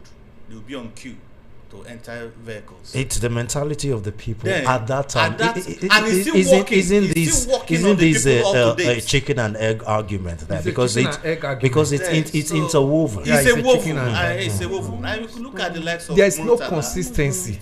After Idiagbon, if the subsequent leaders have actually built on it, would have been better than where we are. Indiscipline is our problem. Yes. Okay. Yeah, I'm fine, Esther. How are you? I'm fine. Welcome. Tell us the name where you're calling from, please. Yeah, my name is Mark. All right, Mark. Good afternoon. Please go ahead. Yeah. So I get a guest in the studio. Good afternoon. Yeah. So listening to your guest, I was kind of even getting more confused, right, in the analysis, rather than getting the matter straightened up.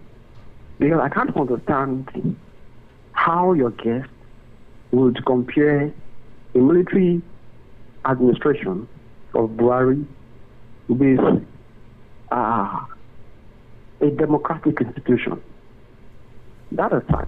Mark, hold on, please. No, don't say that aside. No, don't say that aside. Which aspect of Buhari's administration?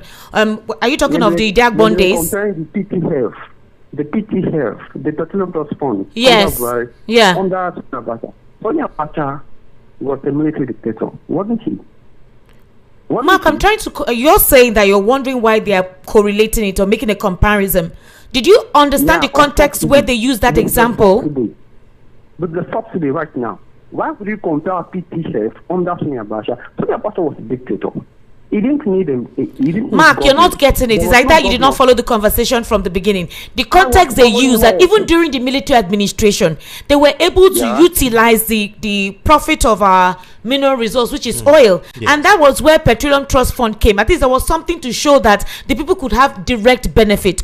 But in this case, you removed subsidy. You gave the governors all the monies, and the governors are not doing what they're supposed to do with it. And you're not even asking them why the people are not feeling the impact of the subsidy removal. So in this case, what is your issue? The issue is that you can't compare apples with oranges, right? You can't compare what? The subsidy. Let me. No, I didn't hear you. You said you can't compare what? Apple with orange. You can't compare apples with oranges, right? Now, in this case, we have subsidy. What is subsidy? Subsidy is not an extra income. It's not an extra revenue. It is the money that is coming from the federation account that is being used to pay oil marketers that are paying in oil at a subsidized rate. I think you're confusing. Mark, I think you're confused here. Yeah, you're it's not meant to confusing pay things. any oil marketers at a subsidized rate. If they are doing that, then that means they are still subsidizing. The subsidy has been removed, isn't it? Mark, thank you very much. Sometimes when you call, just put your thoughts together on paper so you sound we are coherent. talking about Abacha brought in petroleum tax. No, don't mind Mark. I know and Mark. He's just when being he funny. brought in and said the money from this petroleum tax will be managed by petroleum trust fund and be used for Nigerians. I know Mark. Directly. Mark is just being funny. Don't mind him. I love his passion for the administration. There's no issue with that. But sometimes try and understand the context of the conversation. They set up examples, and that's where the comparison came. However, Mark, next time write out all your thoughts on whatever it is you disagree with. So when you call in, you're pointing out the issues one after the other, so you don't mix up things. All right. Thank you for calling. All right, we have one more call, and then we'll take a couple of messages and be done with this special broadcast. Hello. Hello. Good afternoon. Good afternoon. How are you? Yes, sir. How are you doing? I did, Jerry. Welcome. What's your name? God bless you. May God bless you, my sister. My name is Monday. I'm calling from Suez. Oga Monday, welcome. Please go ahead. May God bless you. Thank you. God bless you. You know one thing, there is no how in life that this APC government will give Nigeria good election. Because nothing good comes from Babylon.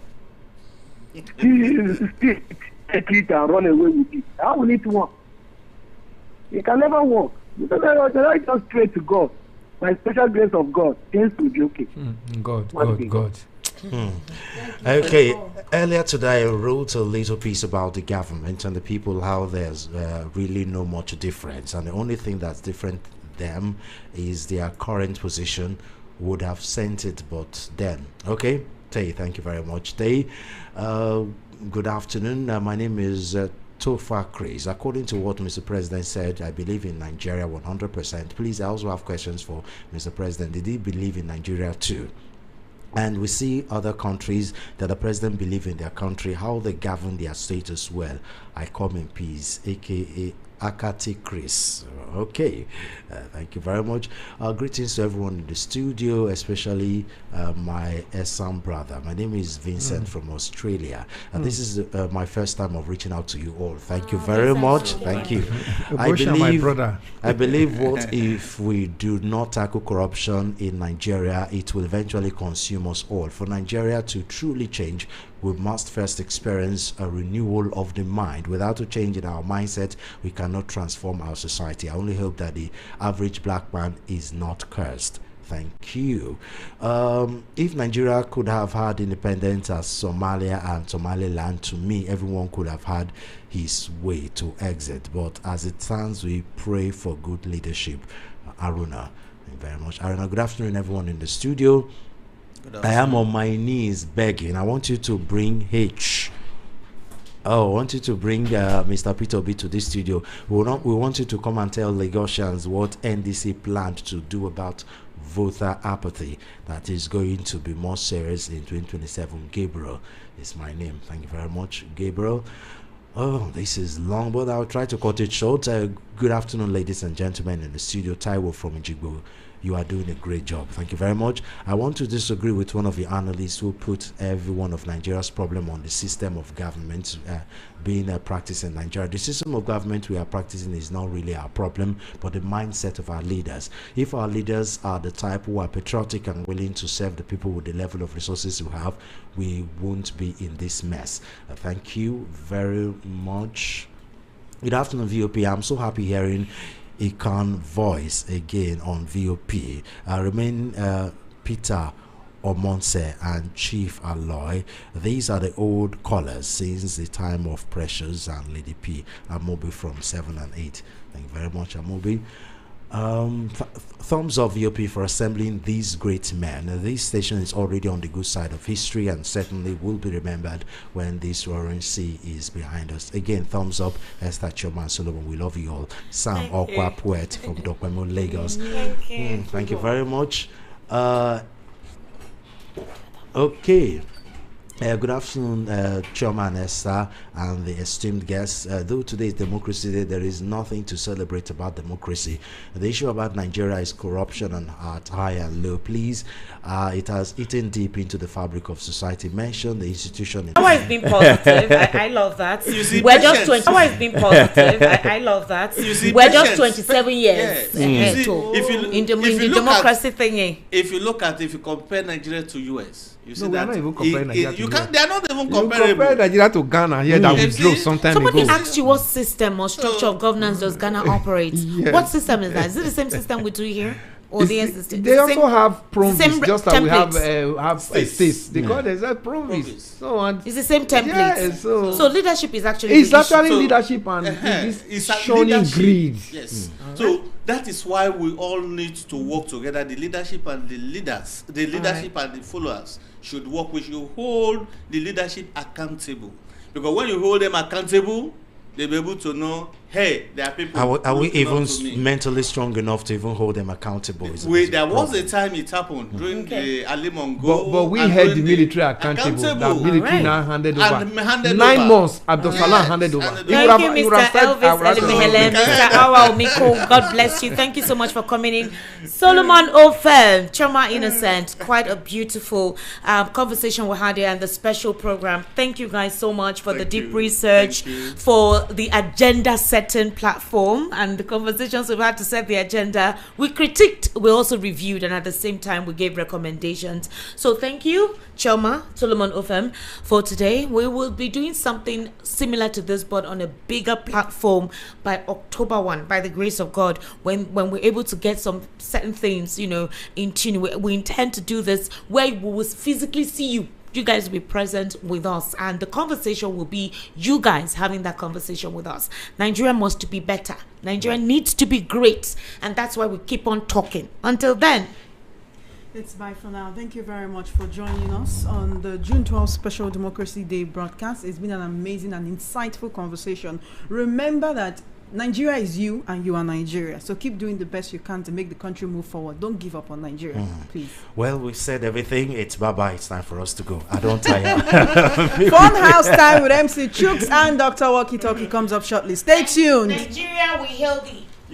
Our own dear native land. Don't try Banton native.